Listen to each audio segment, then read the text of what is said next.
Hey guys, gals, and everybody in between. This is Jerry, And Jacob. and we are two unrelated brothers. Oh yeah. How you been, man? Oh, dude, I'm good. I'm still excited from our last episode, man.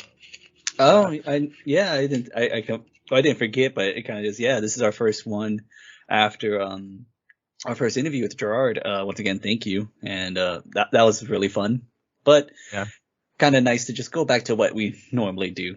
But that was a lot of fun still. yeah, I would definitely like to do that again. Of course, having him back, or even some new people would be badass too. Well, kind of like what he said too, just kind of take your shots and just see like if anyone responds. Get some no's from Brendan Schaub. There you go. Yeah, just keep asking. Just shoot for the stars. Yeah, man, that's crazy. I saw that our shorts were doing really good. Like on YouTube and all that, all the shorts. You put them on Instagram too, right? Yeah, a few of them. So I guess for people who listen to us on Spotify or just any other audios, the audio version, this last one was finally the time I was able to, I guess, upload the recordings, the video recordings on YouTube.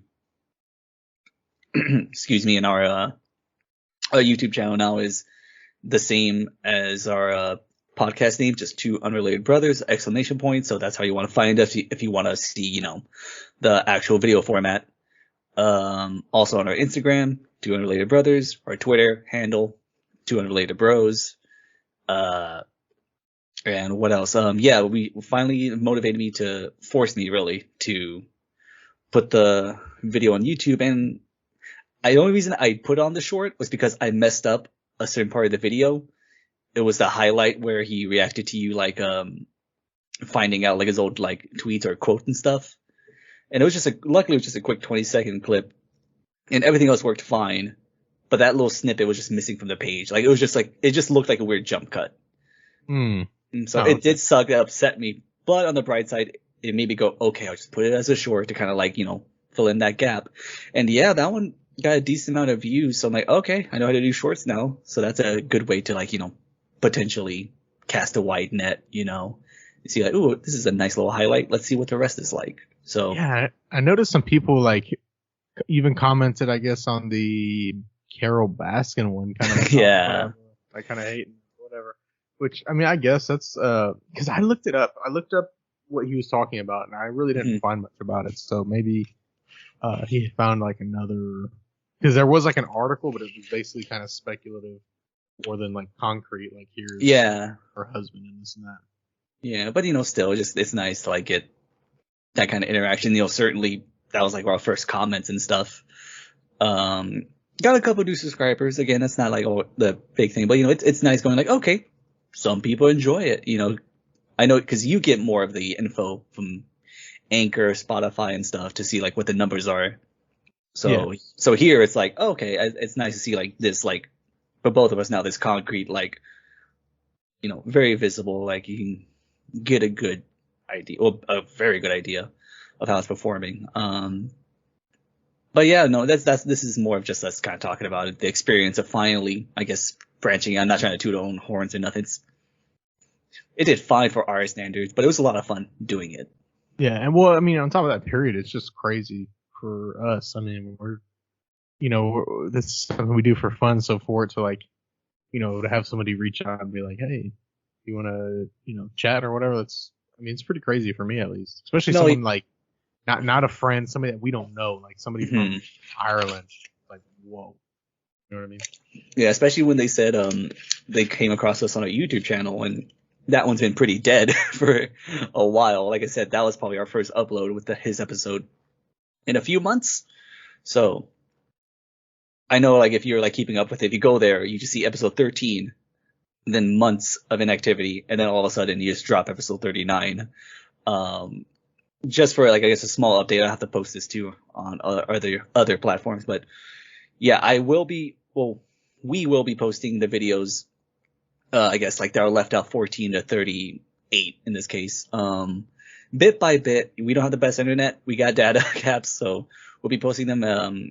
I'm going for a couple a week at least, so we can kind of like put all our portfolio on there, and it'll be out of order upload wise, but we'll create a playlist so that way it's in order.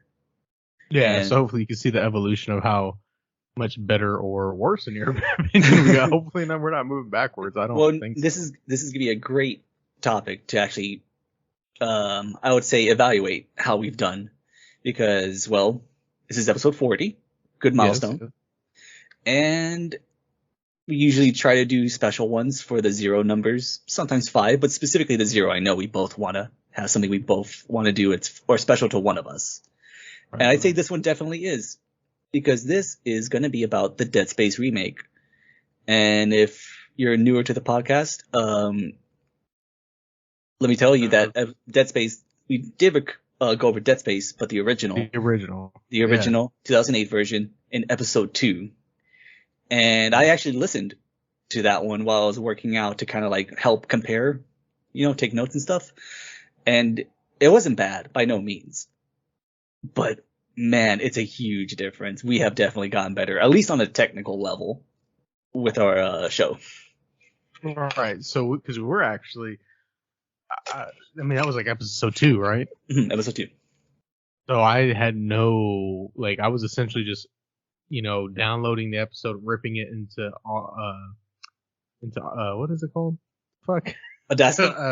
Audacity, yes. And then, not making any cuts, not doing anything like that, not trying to balance the audio, and just going straight in. And that's, and so now that, I'm not like studio level, like going through microscopic kind of things and all these, I don't know all these tricks, but I'm definitely trying to make some changes. So, but yeah, so after all this rambling, we're doing the Dead Space remake, which you have completed, and I know you also got the platinum, which means that you beat it on like nightmare mode and all that shit. You got the the handgun and all that. Yeah, that was pretty badass.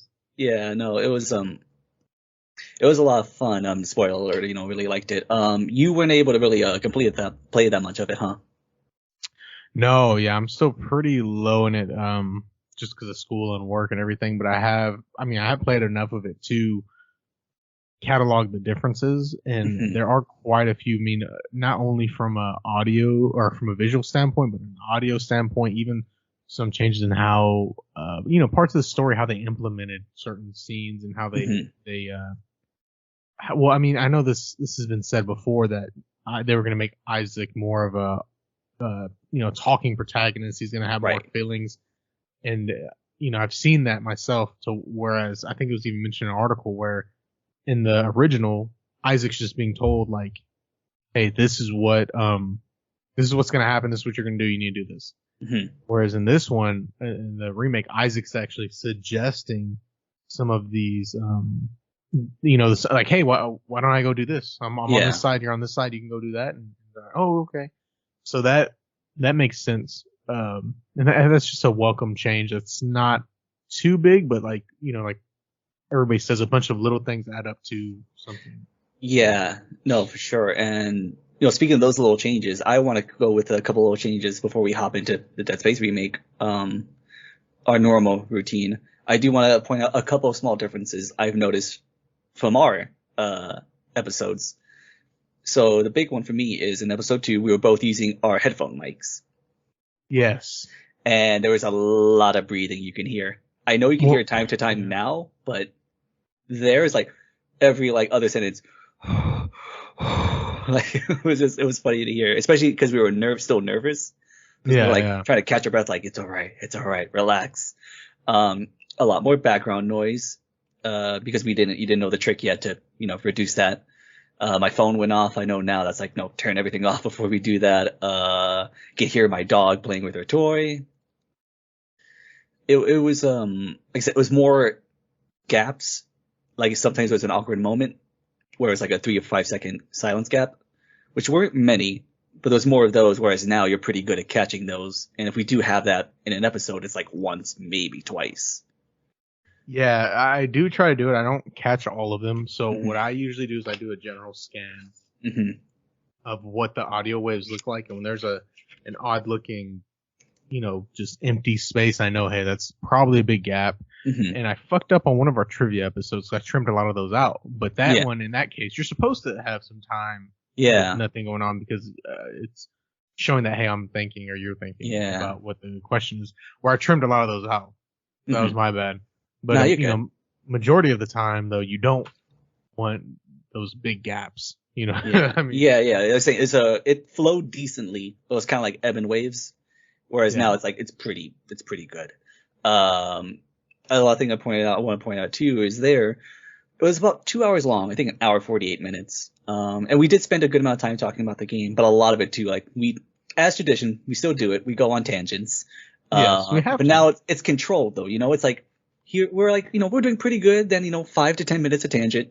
Then we're back on and rinse and repeat. Here we went like on good 20, 30 minute tangents of just something complete. We jumped ahead. We're talking about other stuff and it worked out. Don't get me wrong. We always got Right. back on track, but it was just funny. Like it's a little too much. We should have stayed a little more laser focused because we talked about the plot a bit. We really didn't talk about the gameplay though of the first one. Like we Yeah, mentioned a couple of highlights of it, but not like the mechanics of it. Like even like what kind of like what is the gameplay really like? Shoot 'em up, zombies, necromorphs cut off limbs and all that. But we only touched upon that. well, I think part of that too was because, I mean, the game's so old, right? It's like 2008 or Yeah, 2008. yeah, So at this point, a lot of people, know what it's about, which it kind of surprised me. Like when we were talking to Gerard, he said, "Oh, I didn't really play it because hmm I forget like that dude is young. He's like 22 compared to us almost being 30. So it's kind of cool to think that this remake has really opened people up to a classic, really, and remade it and made it nice and shiny hmm for a younger set of people, even if they are just 6, 7 years younger. Like, and I guess it was also surprising because Steven, my little brother, he played it, and Oh. he was like, a little baby. He was like, seven, you know. So I just thought it was funny. No, that is. It is definitely interesting. It's 15 years is a long time. You would think that's long enough to warrant a remake, but from if it was like from 93 to 2008, that's like, oh, clearly make a remake. That's amazing. From 2008 to 2023, it's still a huge gap. A lot of things have changed, but that gap between, I guess, the platforms is not as, what are you doing? um, sorry for our audio only listeners. Jerry's messing with, I'm sorry. some settings and now he's put like a together mode where like, he put both of us like in a park or something. I thought it was a tub. I was trying to get a tub. You know what? We'll see if we could do that later. Sorry about that. But it's from PS3 to PS5, the gap. So it's still a pretty big gap. But I guess some people would be worried that like, is this going to set a bad precedent? Yeah. Like kind of like just like remaking relatively modern games I'm gonna change it for back. new ones. You're good. You're good. But in this case, I feel it's a little bit of a different scenario. We'll talk about that later. Yeah. But I kind of want to get into like how we would normally review a game. Just want to go into the synopsis, a little bit of the background of the development. Won't have as many hard numbers as much since it's pretty relatively new, and those things take like years. We forgot one thing. What? We didn't talk about our drinks. Oh, of course. Well, yeah. So the last thing before we jump into it, I have an Uptime energy drink. And you, Jerry? I have a nerd sugar free. Can you see it? Yeah, I can see it a bit. Yeah. Oh. Nerd sugar free. There you go. Good. Yeah. Nice. So don't worry, we'll put a timestamp on this so you can skip the rambling. But in any case, you ready, Jerry, to jump into this? Oh yeah, for sure. All right, so let's go with the synopsis. Just copy and pasted this. I'm doing my best. Here we go. I got you. Isaac Clarke is an everyman engineer on a mission to repair a vast ship. The vast mining ship, the USG Ishimura, only to discover something has gone horribly wrong. The ship's crew has been slaughtered, and Isaac's beloved partner, Nicole, is lost somewhere on board. Now alone, and armed with only his engineering tools and skills, Isaac races to find Nicole as the nightmarish mystery of what happened aboard the Ishimura unravels around him. Trapped with hostile creatures called necromorphs, Isaac faces a battle for survival, not only against the escalating terrors of the ship, but against his own crumbling sanity. And I feel like in the original game, there wasn't as much of a emphasis on his mental health. They really added that aspect in the second game. Yeah, it's like what they did here. They a lot of like I guess the good additions that they put in this remake, a lot of them came from Dead Space 2. So this was developed by Motive Studio and published by EA, released January 27, 2023. So about 15 years since the original release. Now the developers Motive had previously worked on Star Wars Battlefront 2 campaign and Star Wars Squadrons. So had I known that, I probably would have been a bit more worried about how they're going to do this.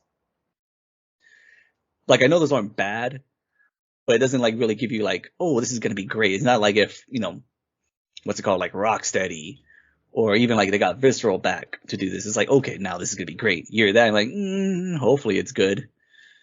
I'm glad to say, fantastic. Not only for like, players, but from critics as well.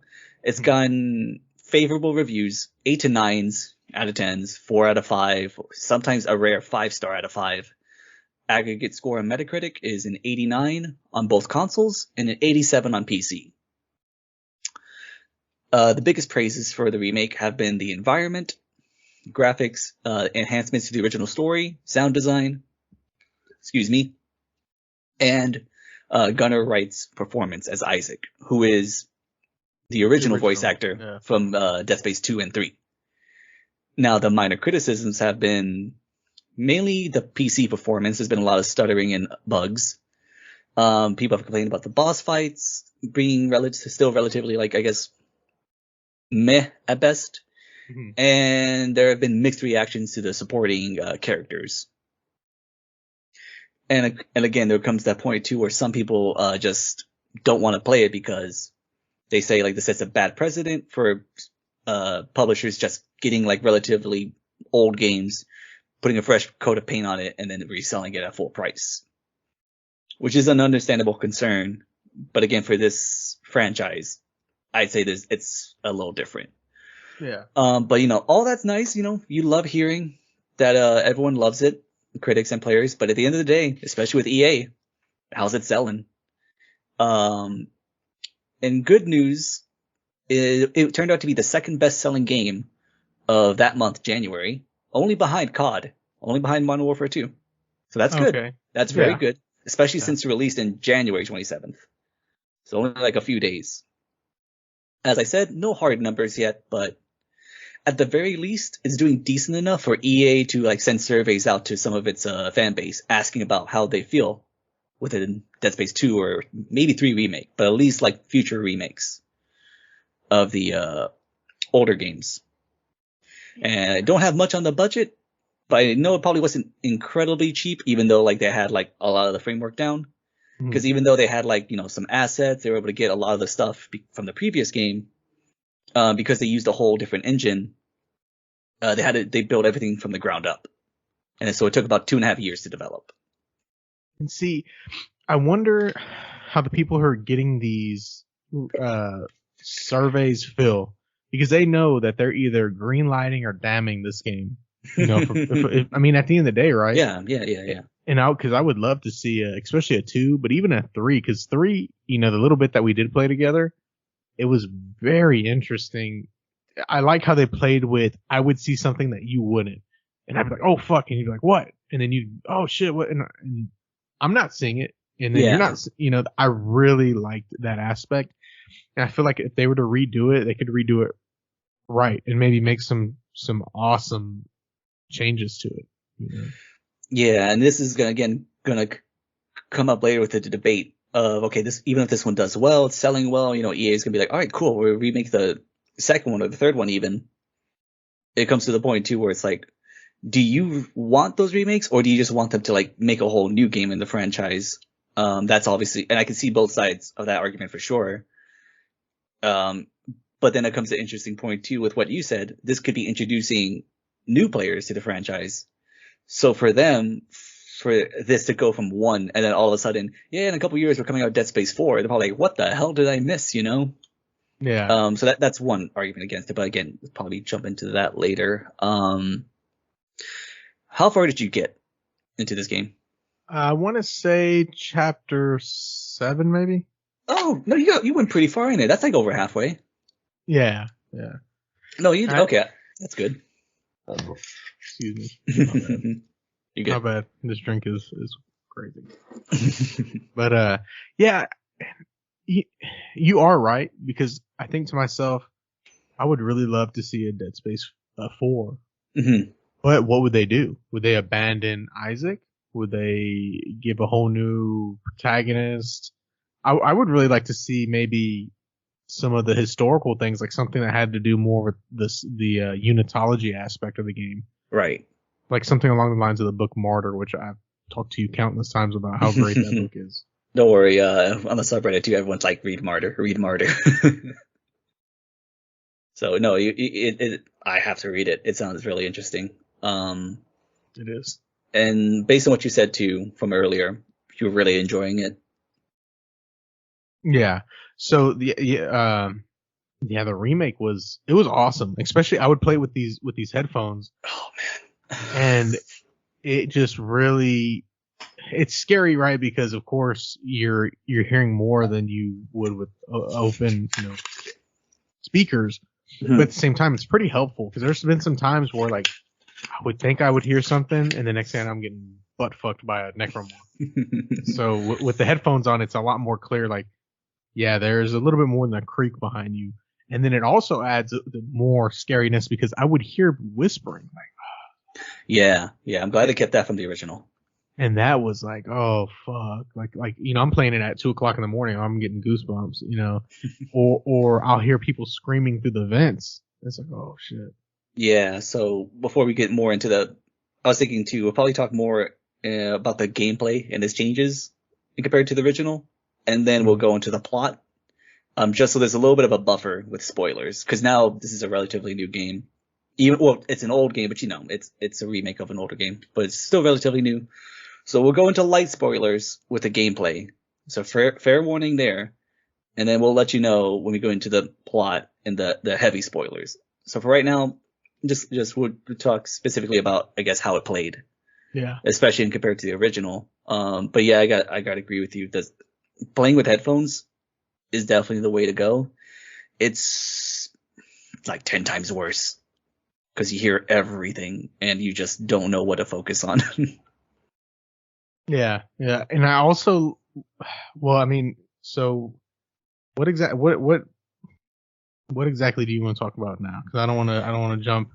Like I said, mostly about the gameplay stuff, like weapon changes, level design, things like that. Like I said, if it's something to do with I guess a minor spoiler, but a big change, knowledge of the story and gameplay, is Isaac talking. That is a huge change. So one of the things I wasn't talking about anyways, it does line up with what you want to talk about, and that is, I liked how in the levels they had those little energy cords that were in the original game, where you would have to pull them and move them from place to place. Yeah. But how now you would have to choose, like, hey, I need to use the elevator, so I need to have this one plugged in. But do I want the lights, or do I want oxygen? Yeah. Or, something like that. And so that was a really cool addition that seems very, I guess, in universe. Like, it wasn't something off the wall. Yeah, like it's such a small change, but it changes it up. It's like a little bit of strategy in there, because like you said, you use these power cells to I need to power the elevator. Okay, I can do that, but I can only power one or two things at a time. So right now it's powering lights and oxygen.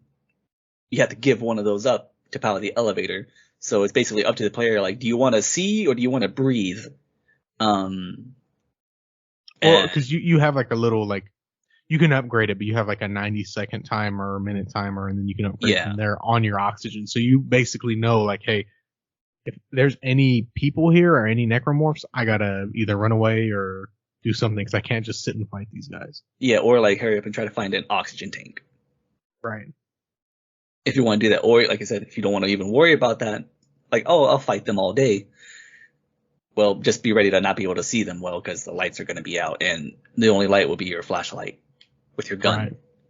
Right. And I like that in replacement of like in order to advance or find like hidden stashes, you had to use your power nodes to find those doors. I am so happy they cut that and changed that. Because in the original game, you find power nodes and you can use these to upgrade, your suit, your weapons. But also, unfortunately, if you wanted to go into a room with either lore or, extra ammo or things like that, you basically had to have one or at least one power node on you at all times. So you couldn't like use it to like upgrade it. So if you found something really cool and like, oh, cool, I want to get in here. And then it says, use power node. And you're just like, God damn it. You just hope you can come back to it with enough money to buy one. But instead, it's replaced with a power cell with a circuit breaker mechanic to where now it's like all the power nodes you get now solely for upgrading. That's cool. Yeah. And it is really cool. And on that subject too, with the power nodes, I like that in the upgrade system, they changed it to where there's no empty slots now when you upgrade. Yeah, and I also liked, as far as upgrading, a lot of people I think were maybe starting off making the same mistake. Well, at the time it was a mistake, but the same thing that they did in the original game, that's just power up the plasma cutter all the way. Because the plasma cutter was like the GOAT of the original. Well, I like that they changed it up to where it's no longer this overpowered beast that it was. Yeah. Yeah, it's still, for me, the best weapon, but now it's not like head and shoulders above the rest. Yes. And like kind of what you said too, where some people would make the mistake of like upgrading it the whole way. You can't really do that now because you have to find schematics to like unlock the full upgrade system, which I think is really cool. It encourages exploration. Yeah. So like I said, I really like the upgrade system because before you'd go like, and this goes for the suits too. If you want to get like more health or something, you need to upgrade the suit to like level 2 and 3 and stuff. Because before, it would just really suck. Because if you had like 3 power nodes, you would still not use them because you have 3 empty slots to get to like damage or reload and stuff. It's just not enough. So you feel like you're wasting them. Here now it's like, oh, I want damage. Well, that's okay. I can upgrade capacity. I can upgrade, weapon reload speed. It doesn't feel useless. Like, sure, it's not what you want right away, but at least you can go, hey, it's getting better in some way. Yeah, and that's another thing I enjoyed. I also, obviously just enjoyed the change in graphics, man. It looks insane compared to the original. Obviously it is. It's over fucking, 14 years old? Yeah, about to be 15. And I always said it looks good for its age, and I still stand by that. Yeah. But now having a direct comparison, holy shit, like it's night and day. Even the PC, like if you play Dead Space on the PC, it looks way better than it did on PS3. So it's even more of a tour de force of its time. Yeah, oh man, like the lighting is one of the biggest changes. Oh my god, the volumetric lighting with the fucking just all the fog and all that, which that makes me wonder, where's the fog coming from, right? Because you're not. I don't know. If I had to use my headcanon, I would say it's probably from all the corruption, like the things on the walls and stuff. It probably has like heat to it, and it's just like, and it's just like stanky. It's like a swamp. That is true because there's a bunch of organic mass everywhere now.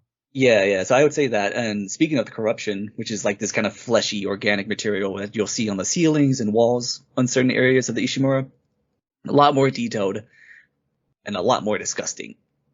Like before you could see like it's fleshy, but that's all you can really tell. And here I put a couple of screenshots too on our Instagram, and you can see like skeletons and within it, like now you kind of see like, oh, what is that? You don't know what it is before. Or you could guess, like, it could be people.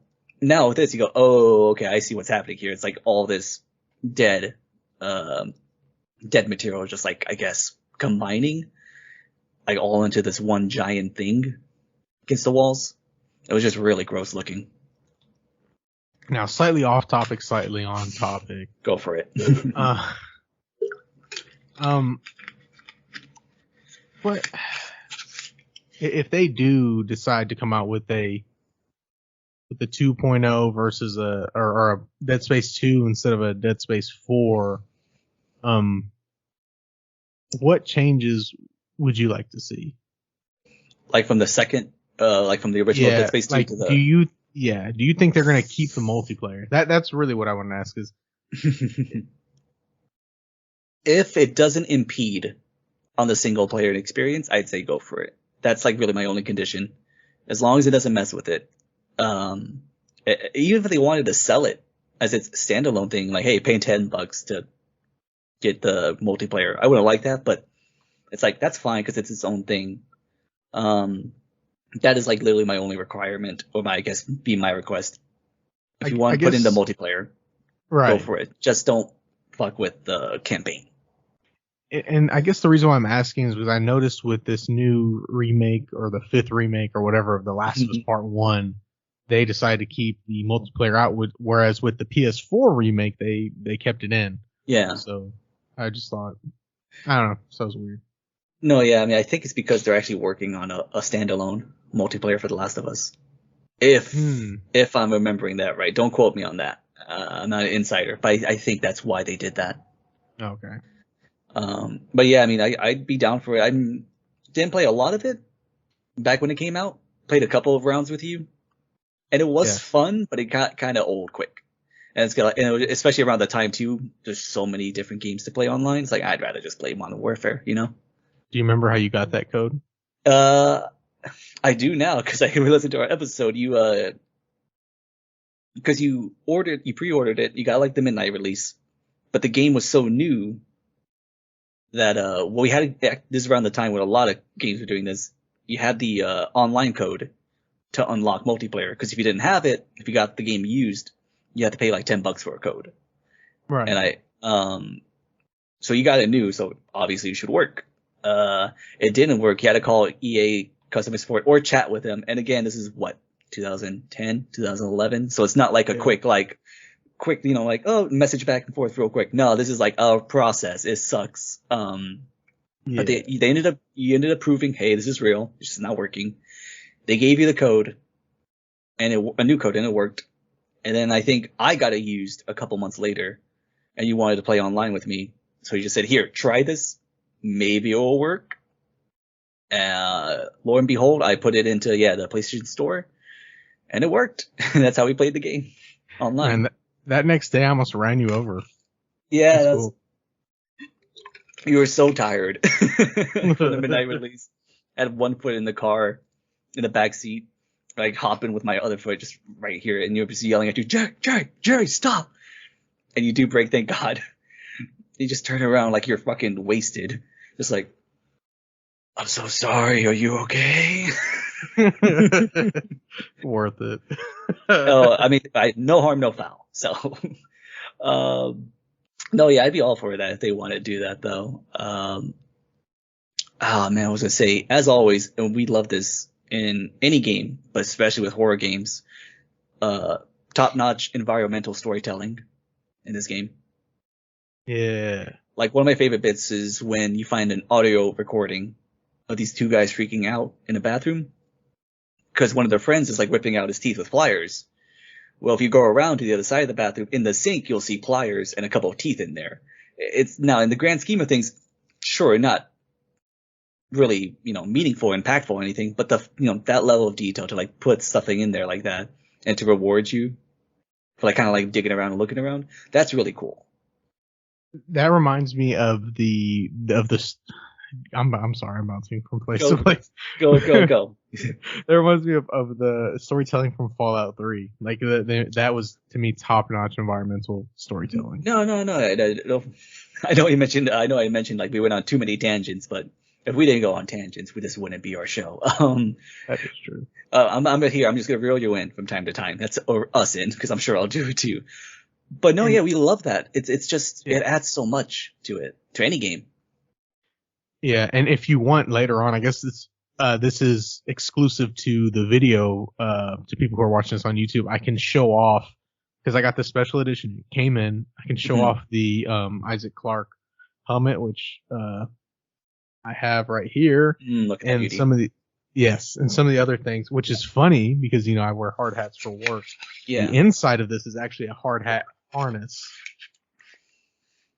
I don't know Oh, why it's doing that. you're gonna have to take off your green screen, I think. Oh fuck. All right, People are yeah, gonna. I'll That's fine. Your room's not like messed up like my little area.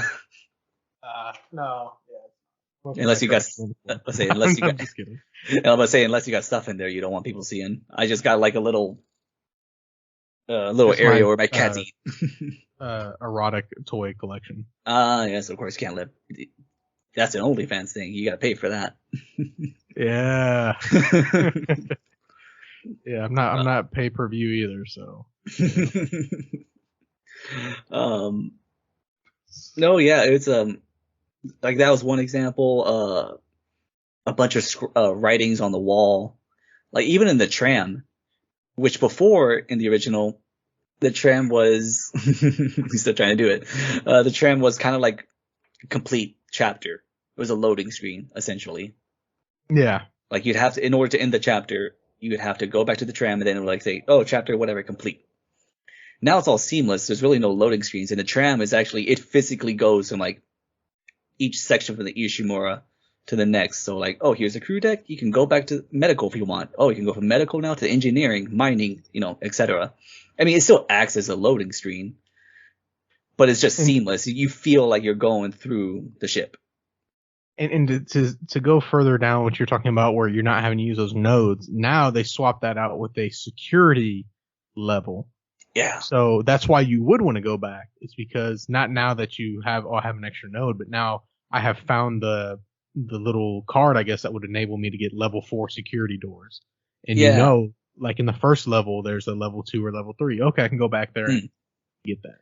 Yeah, it encourages backtracking because before, I want to say if you were done with a certain section and there was no reason to go back, that's it. You couldn't go back. Now, because of that, and a light spoiler for plot, but there are side missions now in this remake. That's cool. I like that. I liked it too, especially since it's not like it's still in universe. It's not like, oh, here's this random merchant. I need like 10 skulls and necromorphs to make this. Like, it's not like that. It's more of like lore to add, like, give more context. And I feel like they kind of took that from Dead Space 3 because Dead Space 3, I don't know if we played far enough, which maybe we can play that again because it was fun playing with you. Yeah, I just need to stop. I just should not drink before we start playing. That probably wasn't a good thing to do. No, it was all good. It was all good. But there was side missions that were very pertinent to because you're traveling. I think in the third one through space, so you'd visit a ship. Mm-hmm. And one of the side stories was you would see what would happen to the captain because he left booby traps and all this and that. So that was very cool. And especially that they integrated that back into Dead Space 1. Yeah, no, I do remember. I don't think we played that, but from like reviews, I've seen people breaking down Dead Space 3. I did see that. I did think that was cool. So they put that little taste of it in this one. Like I said, yeah, you can use now the tram is like part of the environment, and once in a while, like something will happen, which just randomly stop, and you're like, oh my god, am I gonna get like jumped by necromorphs? Or another thing in there too, that's like, again, speaking of the writing on the walls in the tram, it'll say something like, why am I here? And next to it in different handwriting, it says, you were chosen. Things like that. Like, so you can tell like someone's freaking out over this.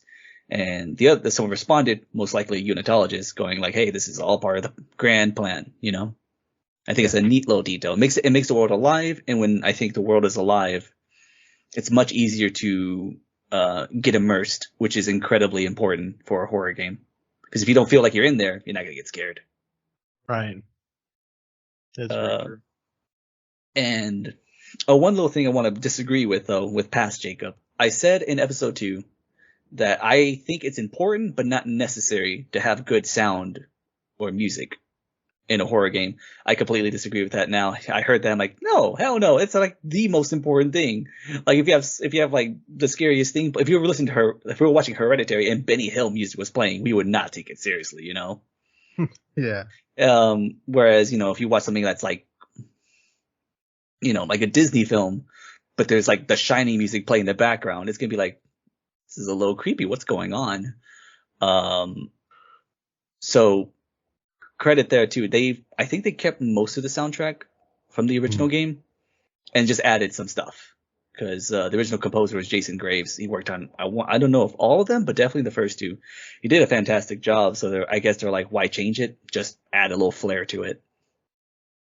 Right. Because the music's very important. It's basically enemy cues. Like certain enemies will trigger an audio cue, and you kind of know, like, oh, I know what enemy I'm about to face. Yeah, I did notice that they did keep a lot of the music from the original, and I feel like that's one thing that they didn't really have to change. There's no reason to change. Yeah, they nailed it. So really, don't do anything different with it. Another gameplay feature I liked, which I think is because technology has advanced so much, was something they call the peeling system, which is essentially like you shoot a necromorph, and before it was just you kept shooting them and nothing would change. Just like the only thing that would happen, body will pop off.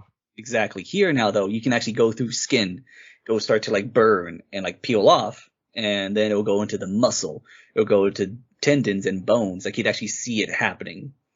And I was gonna say, there's even certain points where like you can strategize now with weapons, like, oh, this is not a good weapon to kill an enemy, but I can like flay them.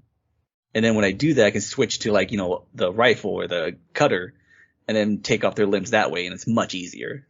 It opens up the door for like interesting combos of weapons. Now, did you, I guess, sit still enough or see that happen enough to where you could really appreciate it? Because I felt like I was just so busy trying to kill this guy, I didn't really get to appreciate it or look and see what the changes were. Also, the environment is very dark. Yeah, for the first playthrough, absolutely not, because same thing, you're just kind of focused on like not dying. You're just always on your toes. Yeah. On my second and third playthroughs, that's when I was able to like mess around and appreciate like the smaller details. Like, let's just go into the weapons too. All the original weapons from the original are in this game. They upgraded a good amount though, so now like I liked playing with all of them. Where in the original, a couple of them like sucked. I didn't even touch. One of my favorite combos was the force gun and the flamethrower. So the force gun is kind of what it sounds like. It just, it pushes like this force out, and what it can do to the necromorphs, it can like peel off their skin. You could put it all the way to their skeletons if you do it enough. And then once you're down to like the bone or whatever, then take out a cutter, flamethrower or whatever, and then just like spray them a bit with the fire, and they'll drop like nothing. That's with a force gun? That's with the force gun, yeah. That's the one you can really tell. Like, it goes with the skin first, then so you see the muscle. Do it again if they're strong enough. They'll stay alive, but then the muscles will tear off, and then you just see like just skeleton. So it's like really useful for those necromorphs to have like body armor.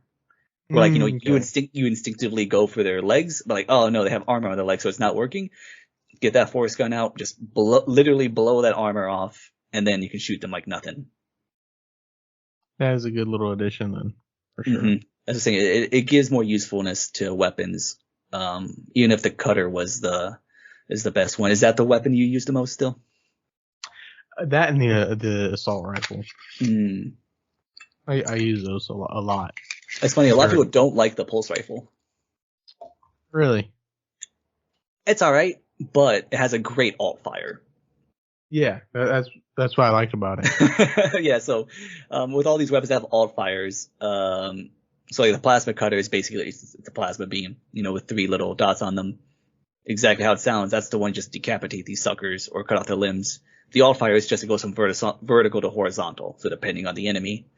The pulse rifle, just a straight up assault rifle, but it has what I like to call a fuck it alt fire, where it's basically a grenade launcher. Yeah. If you're getting overran or it's like a huge enemy, you just go, you know what, fuck it. You shoot it and it'll do a lot of damage. Yeah. Well, it's more like a mine, but if you hit an enemy as it's going, then it'll like just explode. I I liked it. I mean, that was it was one of my favorites. No, that's the thing. I like doing that too. It was fun, especially with like some bosses. You know, you can just take out a lot of damage that way. The flamethrower, you probably know what a flamethrower does, but its all fire is really cool too. It's basically a firewall. So you can like, if you feel like you're gonna get jumped from behind, you can just put like the all fire, put like a firewall in between there, and then you'll be able to slow down necromorphs so they don't like jump you from behind. And so they said that I don't necessarily really remember a lot of the alt fires from the original game, but they said they changed some, right? They changed a good amount. I think with the original, the pulse rifle, it had a weird alt fire. It's when like, so you're shooting it right like this, and if you press the alt fire, he'll like go up, and then it just kind of like sprays in a circle like that. And I guess it's supposed to like clear immediate enemies away from you. Right. But I don't know if that worked really well. The force gun, I think I don't really remember using the force gun. It's one of those I didn't really like. The flamethrower really didn't help that much. It took forever for enemies to kill them. I think its alt fire was just a ball of fire, I want to say. So here, like, it's more of a defensive thing with the alt fire. Same thing with the force gun. Force gun has a great alt fire. It's just a gravity well. Have you used that one? So it just kind of smushed them. No, I didn't really use that one all that much. No, I like the force gun a lot. So, like I said, alt fire is just, you know, boom, like you just blow these guys away. And alt fire, I guess, is like if you're getting overrun, you shoot at someone and it shoots like this. It's a gravity thing. It like sucks necromorphs into it and like kind of keeps them there for an allotted time. So it can like buy you time to keep them away. And you can upgrade it to where like it can actually do damage. Are you looking it up? Yeah, I'm looking up. I'm trying to see exactly what changes were made. Like I said, I don't really remember much of the original. Yeah, me either, but I do know like some that were changed, like the line gun. Now the line gun was just a super powerful plasma cutter to me. Yeah, and it still is, but it's all fire now. It's really cool. It's a laser tripwire. So one of the favorite things, I never did this, I wish I did. One of the things you could do is we have kinesis in this game, so you can like grab things and, you know, throw them around. You can attach the all fire, the laser wire, to, let's say, a crate that you can kinesis, grab the crate, and then you just spin it around and like fuck up a bunch of necromorphs like that. Because it just keeps going. Yeah, I never did that. I wish I did that. Because I saw it, I'm like, that's really cool. That's really smart. And then the Ripper is relatively the same. You shoot this saw out in front of you for like, again. I do like the Ripper. I like the Ripper a lot too. You shoot it for like, again, depends. I think you go up to 10 seconds maybe. But the alt fire is you can shoot it, just shoot this blade out into necromorphs and like just cut them up like that. The added the small difference though, where it can actually ricochet off the walls. It didn't ricochet in the last one? Maybe it did. I don't think it did. I think it just, you shot it and it would just, like impale them. It would just go straight into the wall, I think. What I do know is different is that even if there was ricochet in the original, it can bounce back and hit Isaac. You can actually take some damage from it. So, you know, you gotta be a little careful. I wouldn't do it in enclosed spaces. Because it happened to me and I just like got caught off guard, like, who hit me? Because I swear it was only one enemy, and then I realized like, oh shit, no, like the damn saw blade came back and hit him. Right. I will say, because I did the same thing like you're doing now, I compared the original weapons to the past ones just to make sure like I got them all down. I like the original sounds more because I feel like they have more oomph to them. Yeah. Like they still sound nice. Don't get me wrong. They still sound nice, but they sound heavier. And I guess maybe it fits the style more because it's gritty. Whereas here it's a little more refined, so it's not going to be as, I guess, loud and, I guess, obnoxious. But my personal preference is I prefer the old sounds. So I mean, you're going to have a better, I mean, you played the game 3 times, so it's probably, you know, stuck in your head for sure. Yeah. What were some of the main changes that you remember as far as the story goes between the original and the remake? And did you like those? Do you feel like they suited the game better? Yeah. So I guess we'll start off with this. Let me mark it down so I know. We'll, yeah, I think we did as much as the story as we could. Like I said, they did some small things and some big things, but overall, I think gameplay wise, everything they nailed down. You know, I have very minor complaints. We'll get into that later. I think it's when it comes to the plot, it's not bad by no means, obviously, but it's more of a mixed bag in this case. So right now we're gonna mark it around probably 50 minutes. Huge, huge spoilers for Dead Space remake plot. So you have been warned.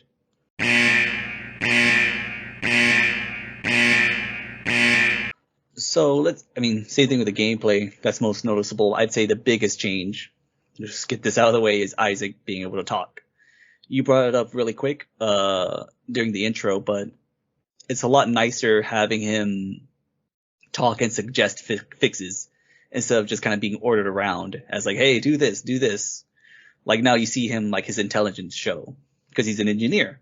So Right. something like, oh, like the turrets are messed up, Isaac. Like, what are we gonna do? He says, oh, well, I think with enough data we can recalibrate them, and then it will go back to auto. You know, it's nice seeing that. So that's one big one with the plot. It's the best way to describe the overall lore and plot of this game compared to the remake is fleshed out. Everything is just so much more fleshed out. As it should, because they have the sequels to work with and all the, the books, the comics, the spin-offs. They're all able to like kind of put that in here. Because one of the big things they didn't do in the original, they touched upon unitology, but they didn't really explain it that much. Here, it's like right away they tell you a lot about it. Excuse me. Like, what was I gonna say? Like when you first get control of Isaac, if you go to like a section of the Kellion, the ship they're on, you immediately get like a backstory on him.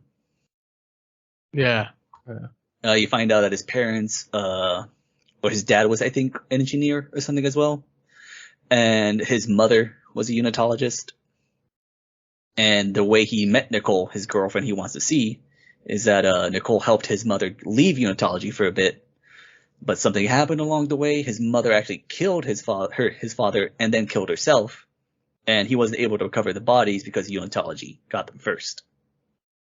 So you learn all that right away, and none of that was mentioned in the original, or maybe even the sequels. I could be wrong about that.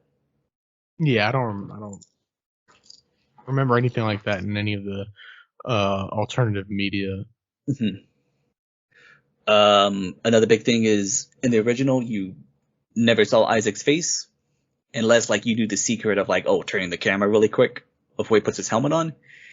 Yeah. Here now it's like straight up like, here's Isaac's face. We're not even gonna try to hide it, and it looks completely different from the original, I guess, face. It's more based off the voice actor when he was young, right? Yes, very much so. He looks fine. I don't think it's a big change. Like the guy. Yeah, I would say it's a big change, but in the end, he looks normal. He doesn't look like this, it doesn't look like he was in Nam or anything like that. He just looks like a dude. And that's the point of Isaac. So I'm fine with how he looks. Did it bother you at all? No, I actually thought it was pretty cool. To me, it looked like an up-resed version of Isaac. To me, it looked very similar, just better detail and better graphics. Kind of like, I guess, well, I don't know. I guess some people argue that they fucked it up, but with like Tomb Raider, when they brought the remake from PS3 to PS4, some people did not like it. They said that she looked worse. I don't know, for lack of better words. Which to me, neither one bothered me. Yeah. Or kind of like how Ellie looked from, because if you look at Ellie from The Last of Us PS3 to the Ellie Last of Us PS5, big changes. Yeah. But still in the same realm of, I could see that. Like, right. That's still Ellie. Okay. So like you weren't like up in arms like, oh, they're gonna do this to my boy. No, not at all. Not at all. It's still the voice. That's really the main important part for me. I'm glad they were able to get him back. What else? Because before, when you went on the Kellion, the ship that's supposed to like the repair ship for the Ishimura, you're there with 4 people. the two red shirts, and Hammond and Daniels, the red shirts being the pilots who die immediately in the original, and they still die immediately in this game. They just have like a teeny bit more to do. Well, one of them more so than the other, but we'll get to that in a bit. Hammond is the security officer. He's like, squad leader. And Daniels is like the computer analysis. And those are your two main supporting characters throughout the game in both versions. I actually found a fun fact about the voice actor for Hammond in this game. What's that? He was the Persian messenger in 300. The one that says, "This is madness," and gets Sparta kicked. That does look like him now. I mean, it looks like the actual character. Yeah, so. Yeah. No, that's him. So I thought that was a pretty fun fact. That is very cool. And on the subject too, they got pretty much different voice actors for everyone except Isaac and Nicole. They got the voice actors for Nicole back. Really? And do you think Nicole was better integrated in the second one? In this remake, or you mean the Space? Yeah. Definitely, for sure. I was gonna say one of the best highlights, one of the positives plot-wise in this game, they do a much better job of having the player care for Nicole, like why Isaac so desperately wants to, see her again, and it's not just because it's my girlfriend. Of course, I want to save her. There's now a pretty good reason as to why he wants to do it. Do you mind? I know you're on chapter 7. Do you mind like kind of having these things spoiled? No, I mean, yeah, it's fine with me. It's not okay. I know it's spoiler alert for anybody else. Yeah, no, we're going, like I said, we're going deep into it. You've been warned. So you went to chapter 7, so you've got a decent kind of what's going on. So with Nicole, like I said, she's the senior medical officer, and a small change to her too. She looks older now in this game. As an original, that surprised me. That really surprised me because they made her look like she was 50 or 40. I'd say early 40s, maybe. But she's a senior medical officer. In the first one, she looks like a fucking Barbie doll. Very young. I know they couldn't really do the texture with the skin, but just very young. Like none of that PS3 wrinkle look. Yeah, it was very smooth. She looked like a kind of low res. It looked like a high end PS2 model, honestly. She looked like a medical student. Yeah. Here, it did catch me off guard too that she looked older. Again, as with most things, any change to anything, people are freaking out like, "Oh my god, she's hideous," which, rude. She just looked older. Like, that's it. She looked normal, I guess it caught me off guard because they used instead of using the Isaac Clarke's model now, they used what he looked like back, when he actually played Isaac Clarke in 06 or 08. So that, to me, because that there is quite, he looks maybe late 20s, maybe. I'd say late 20s, early 30s is what I picture for Isaac in this one. Yeah. Whereas, so it's kind of like it's reversed, because in the old one, he already had like the gray speckled hair, Yeah.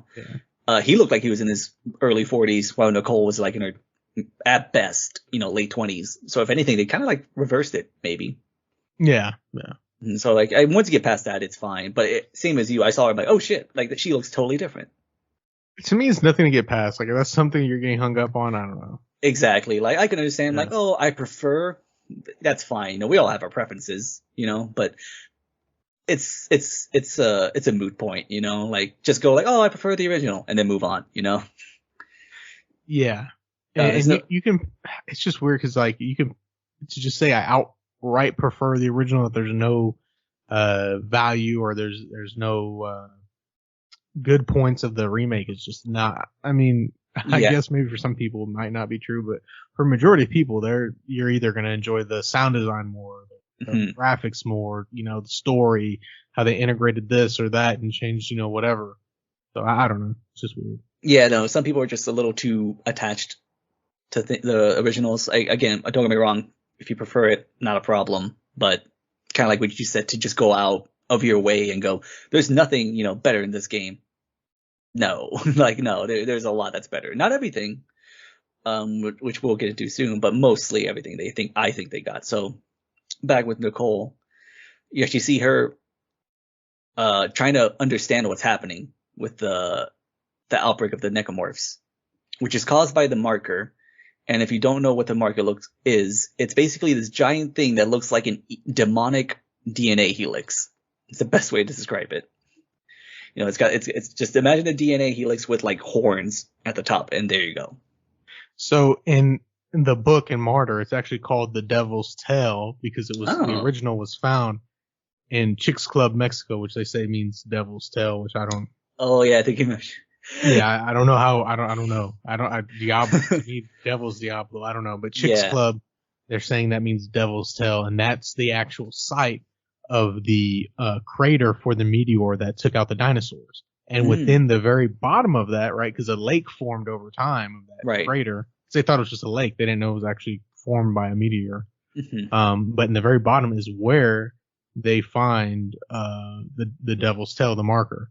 And the person who actually goes down there to find it is Michael Altman, which is the proposed founder, or the person that they say founded unitology. Right. But if you read Martyr, you'll find out. Yeah. Okay, so this is good. Like, even though you didn't play the whole game, you're gonna be perfect for these things, for the filling in the blanks. Yeah. So like, she's on board trying to figure out like what's happening. You know, you see like a cool addition is like the addition of holograms instead of just all audio or like simple like video chats. That was cool. Yeah. So it was nice seeing that. So, you know, that was part of the side mission. You go from like section to section of the ship trying to find out what she's doing, which is essentially just trying to call out the unitologists on their shit. Trying to save as many people as she can, obviously. And it's kind of a losing battle because you come to find out as you progress that most, if not all of like, you know, the commanding crew are a bunch of unitologists. You know, like she's fighting this losing battle. And on top of that, they know that she is known as, they know she has the reputation of like pretty much being a unitology converter, like saving people from it. So they already don't like her. All this shit is happening. She's probably just like, man, I'm kind of fucked here. So during the last part of her mission, around this time too, we'll talk about it as well, Isaac's like obviously pretty close to losing his shit. You actually get a flashback to where they have a video call. And it's when Isaac is telling her about her mom killing her dad. And Nicole's already on the Ishimura at this point. And he's obviously upset, like, and she's like, oh, those stupid unitologists. And then he gives these snaps at it and goes, just stop talking. You know, like, you told me she was better, that she was going to be okay, and then this happened. And then she goes like, well, she was better, but, you know, if they got to her again, you know, I'm really sorry to hear that. And he says like, you know, like, oh my God, like, you know, this is like your fault. Like, you may as well kill them yourself. Yeah, that's like, oof, oh no. And of course, you know, Nicole goes, you know, hey, fuck you, man. You know, I don't need this. And she hangs up. And immediately when she cuts that call, you see Isaac going, oh fuck, like, no, I'm so sorry. No, I didn't mean that. And that is assumed to be their last communication with each other.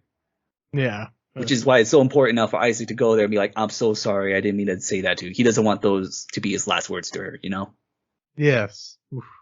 Yes, that's like really heavy, which adds to the grief and guilt, which there's more to that later. But yeah, so I thought that was really cool. It gives Nicole more agency. She's not like just hiding, trying to survive. Like, she's trying to like help these people.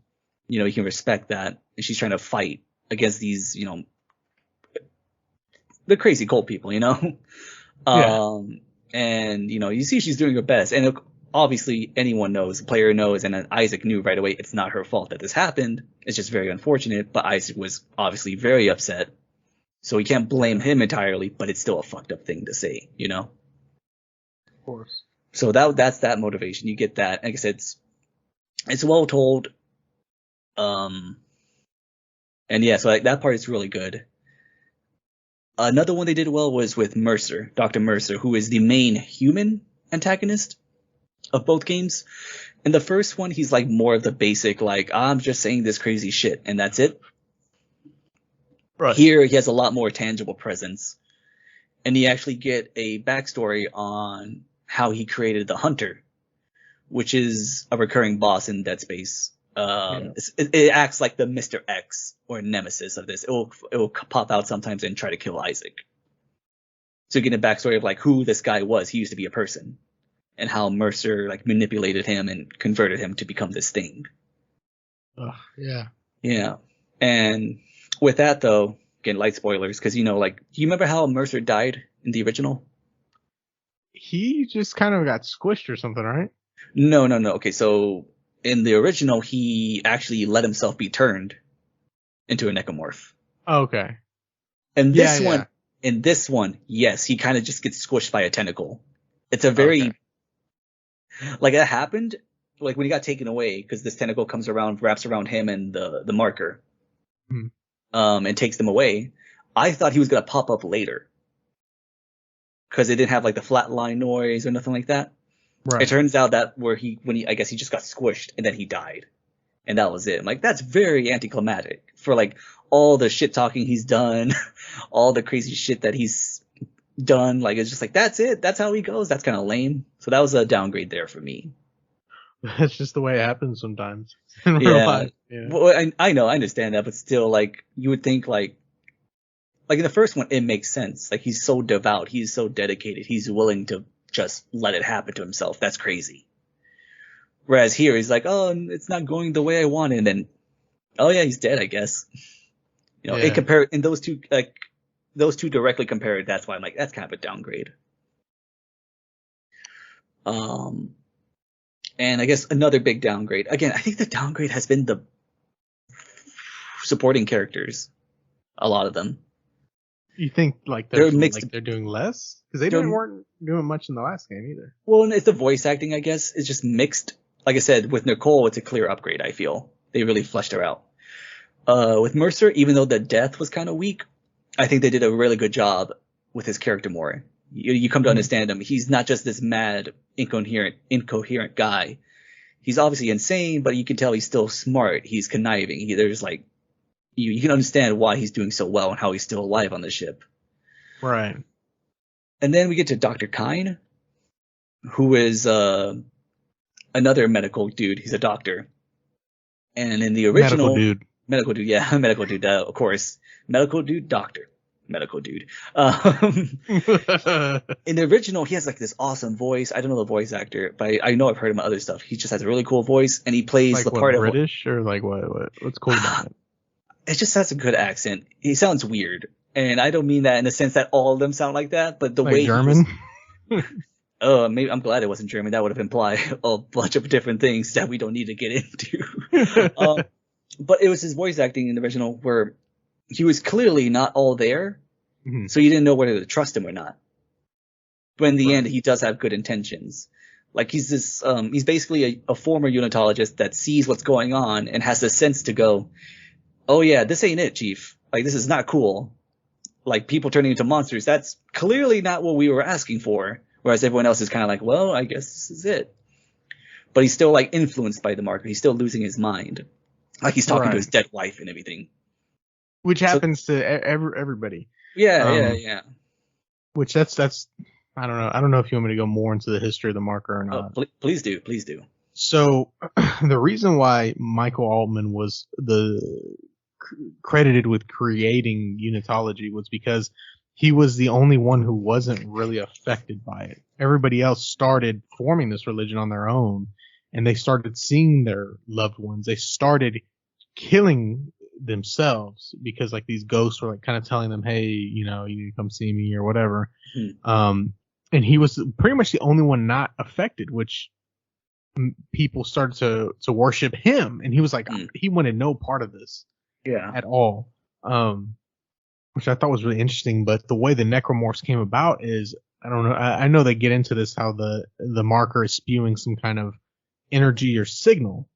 Well, a scientist started to decode this signal, and by decoding it, he built some kind of biological kind of weapon that allowed it to spread. So this was like instructions given out by the marker, and the marker amplified those instructions. So whenever he finally made it made it stronger. And is that what like the writings on the wall are? In these like weird language, like the instructions from the marker? Yes. Okay. But it's also like not like a radio signal, but similar to that. Yeah, like I think kind of jumping ahead, but like when they put like the marker on the pedestal and it Mhm. starts like I guess those like for lack of a better word convulsions and stuff, that's it's just emitting that signal. Yeah, yeah. Okay, no, that makes sense. But in any case, yeah, with Kain, like it, you know what his character is. He's a form, uh, deranged former unitologist trying to, I guess, make up for his mistakes. But you still don't know if he's gonna like stab you in the back or not because he's clearly insane. And this new one, he's very bland. It's not Mhm. like I'm saying, it's not bad. It's not like I went in there and thought, oh, this guy sucks as a voice actor. It was just like he was just a normal dude. Like I Right. just felt like he was saying these things and I could believe it, but it was more like this is the marker. This is where he found it. He sounded normal. You didn't get the sense that he was insane just from the way he talked. Like like you if you know he's talking to his dead wife or something, then obviously you know like okay, this guy's not all there. But if you just heard it and saw and heard him just say, "Oh, Amelia, this and this," you would think the person's right next to him. Whereas I feel in the Right. original, the way he delivers his lines and stuff, you know, like this man's just kind of like he's good for like 10 seconds, and then the next thing you know, he's like talking to someone that's not there. It's I guess schizophrenic, maybe best way to describe that. Yeah, yeah, I think so. Like schizophrenic with delusions or something. Whereas in this one, it's just kind of like a normal dude. It's very meh. And I'm not trying to like be mean and criticize the voice actor or anything like that. Because at the end of the day, too, they decided to use those takes. Whoever directed that. Right, So right. it was just a downgrade in that sense. Yeah, I would say too. Compare those next to each other, and you'll see what I mean. It's not horrible.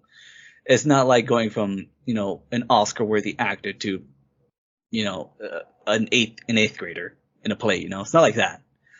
But it's more like there was interesting elements there, and now they've been kind of removed for just bare bones Right.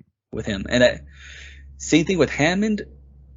So in the original, he's the main dude, right? Because Isaac doesn't Mhm. talk, he's basically giving out all the orders and things like that. And this new one, since Isaac talks more, they have to give stuff for Hammond to do. So one of the pilots that got killed by a necromorph who turns into a necromorph himself is a guy named Chen, who supposedly has history with Hammond. That's why Hammond is like distraught at losing him, which again makes Right. sense. I can believe that, especially if you're a commander. I know for guys like who are in charge of like platoons and stuff like that hits them hard to lose Because their own. he handpicked those guys, didn't he? Right, right. I think so. Like Yeah. he went through it. It's like they have history. It's all implied. So obviously he and Shin actually comes back as a necromorph and actually chases Hammond and Daniels. Basically, he's like a recurring character throughout the whole game. And I feel like kind of it's like it kind of reminded me of with Hammond the meme of Heavy Rain, where Mhm. the father is just shouting Sean all the time. Like the Hammond thing the whole time is just like, oh Chin, oh Chin. It's like I get what they're trying to do. He's losing his mind because of the marker and all that. Mhm. For me though, it makes him look less like I guess they're trying to make him more like a kind person, instead of the hard nose that he was in the original, which is fine. I have nothing wrong with that. I think that's a good way to take his character, but he looks a little more dumb to me in his death than heroic. Than he like in the original, he died to a brute trying to buy Isaac time, Right. right? And so like, oh shit, that sucks. You really did what you could. Here, the way he dies, you don't see it.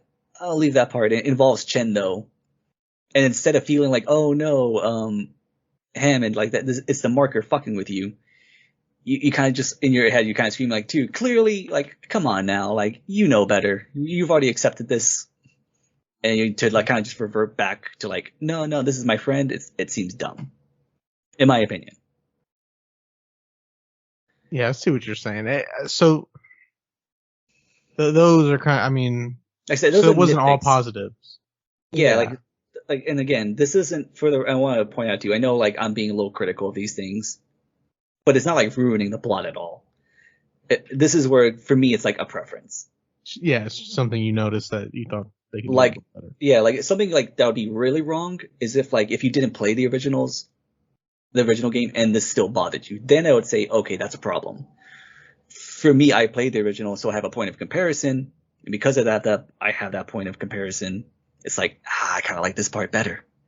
Same Right. thing with Kendra. Kendra is a mixed bag as well. I think in some areas they did better with her, and others like, I see what you're trying to do. Didn't work for me. because Kendra is supposed to be, spoiler alert here, she's an undercover government agent Yeah. whose job is to basically, well, cover up the Ishimura incident. Not to save people, not to do any of that. Like, get the marker, get the fuck out of there, and we're gonna like blow up the ship and just be like, oh, I guess it was an accident. So interesting point is she wasn't 100% sure exactly. She just thought maybe it was a mass suicide, I believe. She didn't know that there was these crazy creatures that were on the Ishimura. Yeah, like, so whenever like near the end when she reveals herself as like taking the marker away, because they found the marker, that Ishimura found the marker on a planet called Aegis 7. They brought the marker on board, and that's when shit broke loose. So Dr. Kyne tells Isaac, hey, the marker wants to go back to the, well, Amelia says take the marker back to the planet because there's a giant creature there called the Hive Mind, which is apparently controlling the necromorphs. Mm-hmm. If we take the marker back to Aegis 7 and put it on its pedestal, it will make us whole again, and, it'll subdue the Hive Mind. And it's like, all right, we'll do that. So while they're trying to do that, Kendra kills Kyne and like flies away in the ship and says, that's when she goes like, oh, sorry, I can't let you do this. I'm a Earth Gov agent sent here to cover this up. Like what you said, I thought this is all like, hysteria, delusions and stuff. And then I got on here. I'm like, oh shit, this is real. Yeah. Because the whole time too, I think we noticed it in the first game. She was being very critical of Hammond, like very open with her distrust in him. Mm-hmm. And I remember saying when we reviewed it, if I was playing this again for the first time, I don't think I would be suspicious of her. I would think like she was like being for real. I would be more suspicious of Hammond. Here, she does a pretty shitty job of trying to cause like dissension between the ranks. I think it's more obvious that like, you little shit stirrer, what are you doing? Like, no, because you saw a little bit of it. Do you agree with that, or is that just me? Or because we played the original? Well, to be honest, I totally forgot that she was a double agent or whatever. Oh. So, but I looked up some things about the game, about videos specifically on changes between the first and the remake of the first, and it had to mostly do with deaths, I guess, constraints of they killed someone a certain way because the system couldn't do anything crazy. Mm-hmm. But then it talked about I guess some of the addition of more of the unitology. Mm-hmm. I guess religion. And then it also kind of went over how she was a double agent, and I was like, oh fuck yeah, I forgot. Okay, might have just been me because I remembered from the original. I guess they tried to make her a little more sympathetic because she would say in the game whenever she was like talking to Isaac, like, oh, I see my dead brother on camps and stuff. And I don't know if that's like her actually like seeing it, or that's her because now that she sees like this is real, like does the knowledge of the marker, if you know what it does that help you against it, or is it still like it will still fuck with you regardless? I guess it'll still fuck with you. Yeah, so it'll still mess with you. Like I said, the reason why people worshipped Michael Altman was because it didn't affect him, and he was seeing that all this weird stuff was going on. And how you mentioned that the Earth Gov sent her there to cover this up. That's because the government of Earth is all Unitologists. And really? They actually knew. Yeah, everybody is Unitologist. In fact, they're the ones who planted the lie that Michael Altman created Unitology. And then they turned around and killed him to make him look like a martyr, to make people think that Earth Gov didn't want the spread of the religion. Jesus Christ. It was like the Streisand effect. Yeah. That's a 4D chess move. Yes. That was all them. And they were totally for it. But they wanted to play people and make people think that they were against it. But they're all Unitologists. Wow. I didn't know that part. That's really cool. But like, okay, so that makes more sense then to why, the marker they found, the one they specifically find in Dead Space 1 is not the original marker. The one they find in the remake, or in the original too. In this game, the one they find is man-made. It's the red marker.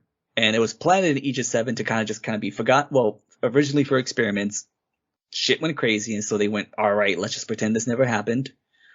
But then the mining company that owns the Ishimura got greedy and thought, no, we're going to go for this one. because it's supposedly off limits, and so that's got to be good shit in there. So they found this Yeah. thing, brought it on board, shit went down, and EarthGov just goes basically like, God damn it, now we got to clean this up again. So that's what Kendra's there for. Which is, so hearing now that EarthGov is all unitologists, it's, I guess, only elected officials, because if Kendra didn't believe that, these things were real, she's probably not a unitologist then. Yeah, so the people up top, it's kind of like with Scientology, Mm-hmm. which don't go clear on me, I guess. We're gonna have to beep that out. Yeah. So like the people up top know what's going on about Mhm. Xenu and all this stuff, but the people at the bottom don't know about all this. They just believe that.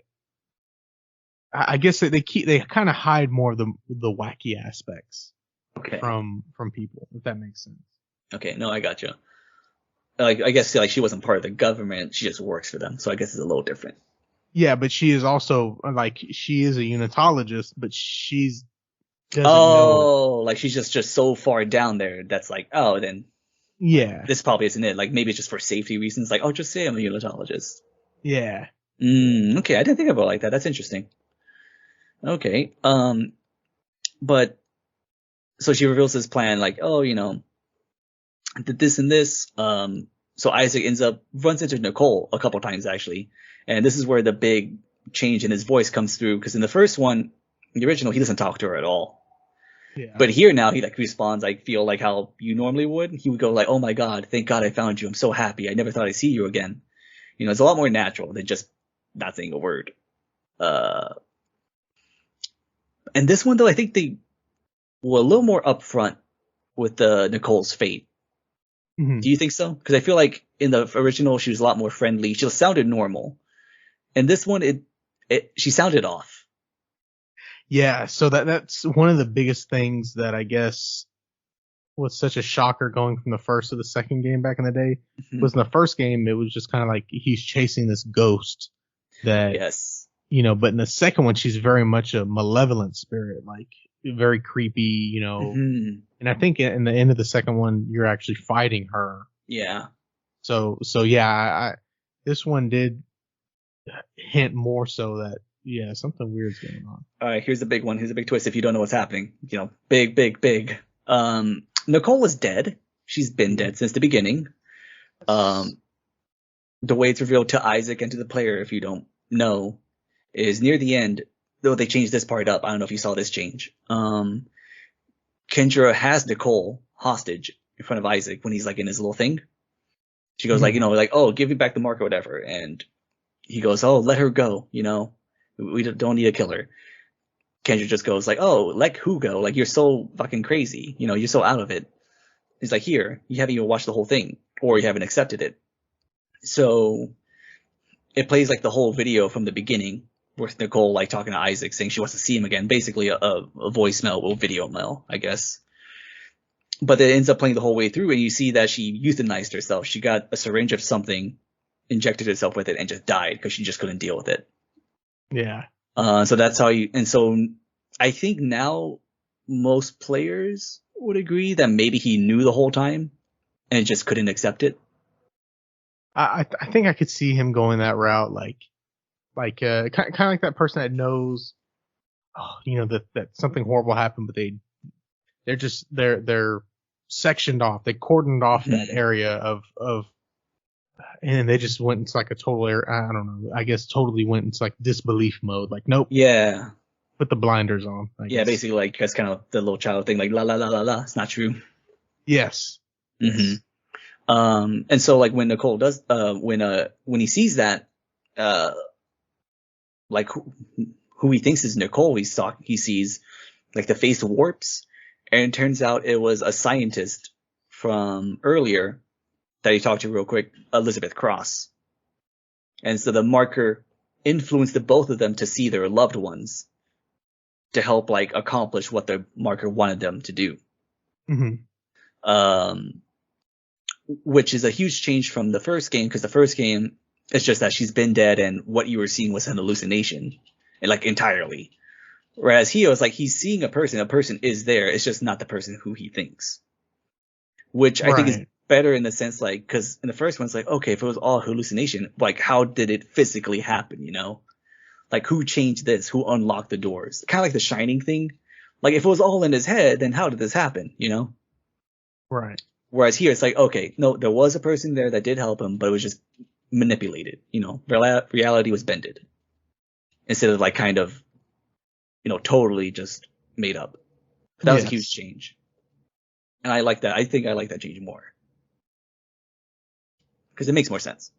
Yeah, I think so. Like I said, like I haven't beaten the game all the way, and I don't really necessarily remember the first game Hmm. all the way, But so it's kind of I feel like I'm hearing these things secondhand, but I do like it. Yeah, so it's small things like that that make sense. It ends the same way. Well, another thing too, you hear a lot in this game that I don't think you heard in the first one, in the original, was the phrase "make us whole again." I feel like that was introduced in the second one. Yeah, I think so. So they say it a lot more in this first game. And nitpick, I wish they used it slightly less. I think they used it a little too much. But that's such a nitpick. That's not really a big thing to bring up. But based on my knowledge from the first two games, you have more knowledge of what it means because you played all three and the books and stuff.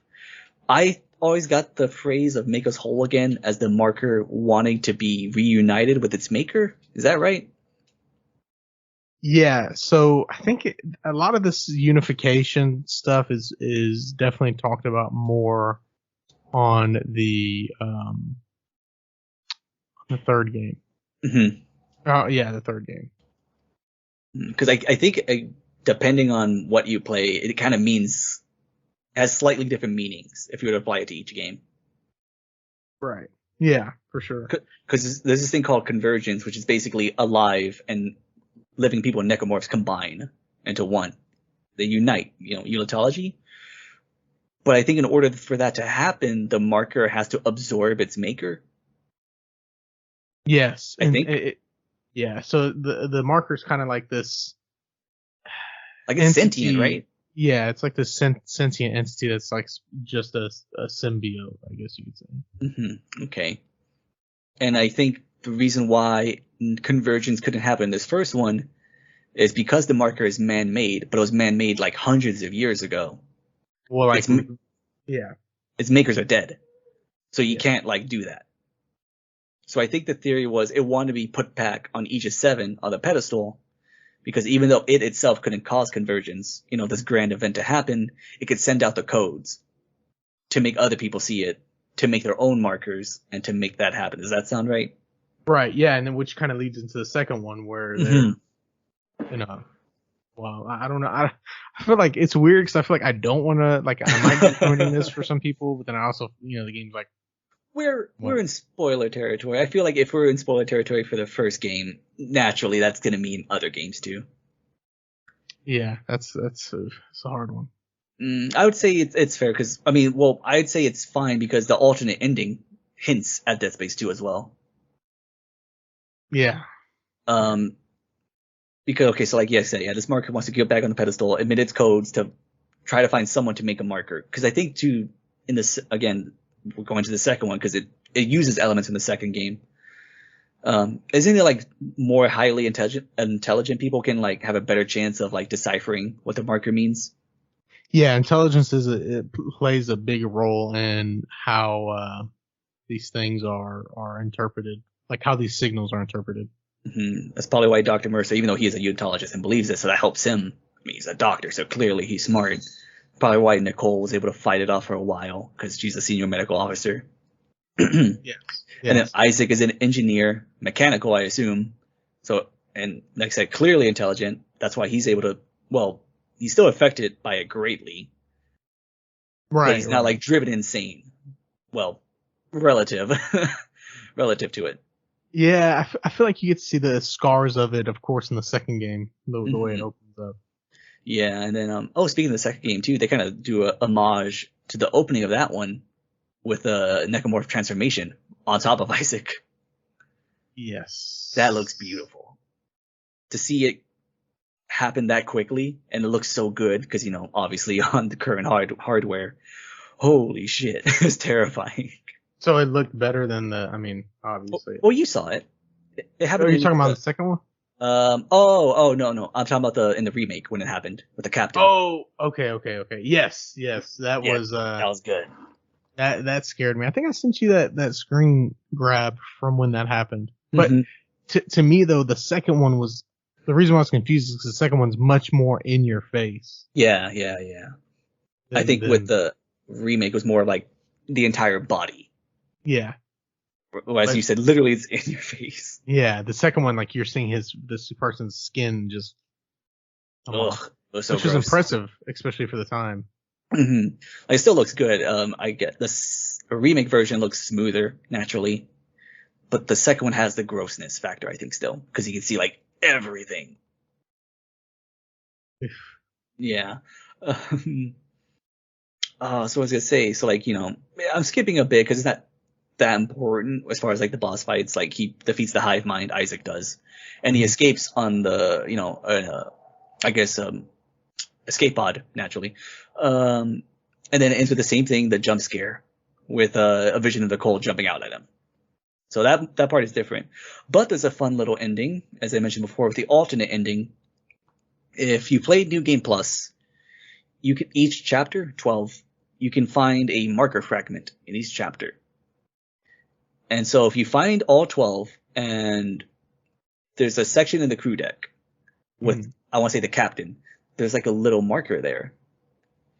And I want to say in the original one, I'm sorry, not the original, the first playthrough, if like you click the X because it says play, like an audio or video thing, Mhm. the screen will go crazy for a second. And I assume it's the marker talking to Isaac, just going, "You can make us whole again." And then like, the screen flashes and the marker's gone. And so that carries into the New Game Plus, where it's still there. And if you have all fragments of the marker, you can put them on there, and they'll say something like "You've made us whole" or "We're whole again." And then when you do that, you get this alternate ending. Do you want to know what it is? I don't know if you've seen it already. No, I haven't. I just yeah. You're good? Okay. Just making sure. Like I know I've told you a lot. I don't know if you want this one last thing to hold on to. So in the alternate ending, it's really creepy because now, yeah, with it cuts to Isaac in the skate pod and he's smiling. And it's Nicole all bloody and stuff behind him, going like, "Oh, where are we going? Earth or something?" And he goes, "Oh, not yet. I got to do a little something." He goes, "Oh, what are you gonna do?" Like, I'm gonna make you a gift." And she goes like, "Oh, really? Like, what is it?" And he just goes, "Oh, you'll have to wait and see." All like again, creepily smiling. It's very unsettling.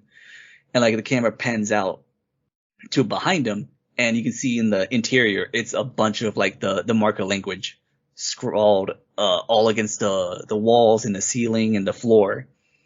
And in I guess the floor is like kind of like that weird unitology pentagram, and it's implied that Isaac is gonna build a marker. Yeah, but he doesn't just build one. So which leads into the second game. It's a little different because in the second game he doesn't know what he did, whereas this one he's been like indoctrinated essentially.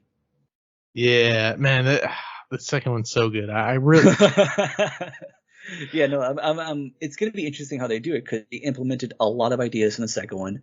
They even the intro video call from the Mhm. second game between Nicole and Isaac, that's an audio now playback in this game. What the fuck? Yeah, which I'm glad they did though, because again, gives them more, it fleshes out that relationship right away. Right. Uh, I mean, yeah, it's just gonna be really interesting to see what they do with that if they decide to go there. Because like I said, they changed a decent amount, but didn't like rehaul it. Like it's Right. still very much Dead Space. It's its own experience, but it's incredibly faithful to the original. So I'd say it's that best version of a remake. It pays homage. It's still incredibly faithful to the source material, but it's not just copy and paste. They didn't just like smooth out the textures. They didn't just use old lines. They like legit got out of the way and did all these things to make it its own. Yeah. As much as it can be. Well, not only that, I mean, they did everything from scratch. I mean, obviously they Yeah. had, um, I mean, of course they went off of the first game, but the engine and everything, they had to build those lookalikes from scratch. Yeah. And a neat little thing that I found out was Gunnar Wright actually delivers Isaac's lines in like 3 different ways, depending on his health. That's really cool. So like if you go into a cutscene, and you're at full health, you won't notice anything different. Like he just says it normal and then you move on. But like if you're on death's door, then he sounds like he'll deliver his lines like in a pained way. He's tired. He's like, I'm sending you the codes right now. Like it's a very small thing that you wouldn't notice unless you played it multiple times through and were able to remember like, that sounds a little different. You know, it's things like that that make you realize that they really did go all out on this. That's cool. That reminds me of Spider-Man. In Spider-Man, the lines are delivered differently. If he's walking, if he's running, if he's swinging. Yeah, I was saying it's not necessary, but that's why it's appreciated. Yeah, it's appreciated because then if they're willing to go all out for these things that not many people are going to notice, then they're going to go like balls to the wall crazy for the more important things, you know? Oh yeah. Like the same thing too. The longer you run, the longer you sprint, you can hear Isaac's breathing like get deeper and deeper. In 0G, when you're out in space, when you have like full oxygen, it's fine. It's very normal breathing. When you get down to like 30, 20 seconds, that's when he goes. So it kind of gives you, the player, like, makes you remember like, oh right, shit, he needs to breathe, you know. Oh, but also man, makes you feel like, oh man, I need to find oxygen or get out of here right now. Man, dude, that freaks me out because that reminds me of when we were doing hazmat training, right? And they put you in this enclosed suit that you think of when you think of hazmat, where it's enclosed and you got an air pack on and everything. Yeah. Well, they told us to take the face mask off while we're doing this simulation. And as I was breathing, I felt like I was running out of air. And I was like, and I started to get anxiety, which never happens to me because I don't really have like claustrophobia or any of that. But I felt like I was choking, like I was not able to breathe. Damn. Yeah. Oof. It was. Oof. So you were getting flashbacks. Not as bad as that. Not as bad, but yeah. Yeah. It brought you back. It brought back the memories. Oh yeah. Not good. Like I said, I can't go over everything. Well, this episode would be like 3-4 hours long. But other small details like you can walk now from the Ishimura from like one end of the ship to the other. Like you can legit do that if you don't want to take the tram. If you're backtracking, kind of what you mentioned before, you can like backtrack for those side missions for like, the higher access rooms like you mentioned. Mm-hmm. But to make it not boring, because I think in the original, if you cleared a room, that was it. It's done. Here, though, they use a thing called the intensity director, where it will randomly have things happen. A necromorph will come out and attack you. It'll be different versions, depending on what it decides. The lights will go out randomly. You'll hear the necromorphs, and even like a vent cover will come out. It will bust open, but no necromorph will come out. It's just there to keep you on your toes. Basically, like, yeah, like, oh, I'm gonna go to this room I already cleared out. It'll be fine. No guarantee of that. It probably will be, but again, it might not be. And they even made sure, I knew this, and I wonder when this was gonna happen to me. They even made sure that for every player at different times in the playthrough, they will get attacked at least once while shopping. At least once? At least once. It's gonna happen. I think it usually happens early on, but it's to give them that feeling that, hey, not even when you're shopping are you safe. You gotta be careful. And this happened to you? It happened to me. It happened to me in chapter 3, I want to say. Like, I thought I heard something before I went to the store. I thought, no, I think I'm okay. And then, like, while it's, like, loading up the screen, I hear a vent pop out with the necromorph, growling. I just went, oh, shit. And then, yeah, I back out. Immediately, this fucker just stabs me from the side. I'm like, what the kind of bullshit is this? And, yeah, throughout the rest of the game, I'm like, I never got attacked again. While shopping. But I just thought, is it gonna happen? And that's a great thing to have in a horror game where you never feel safe. You just need it one time. Need it one time. I mean, it happened once. Who's to say it's not gonna happen again? Right. So that's crazy. Yeah, that's really neat. That's what I'm saying. Like, So like that's enough. I think specifically with that, I mean, you could go on and on about this. It's amazing, and I'm looking forward to when you finally finish it because it does get better. And I'll be interested to see like how you feel when you experience it yourself. So with all that though, there is I guess a slight issue or concern. That's the word. There's a slight concern about games like this, where it's an old and with this combined with The Last of Us remaster. It's the issue of games or developers or publishers re-releasing games or remaking games that don't necessarily require one. Instead of coming up with something fresh. Instead of coming up with even a sequel, which is a sequel is considered safe because the IP is established, and if it has a good fan base, then you'll be okay. Right.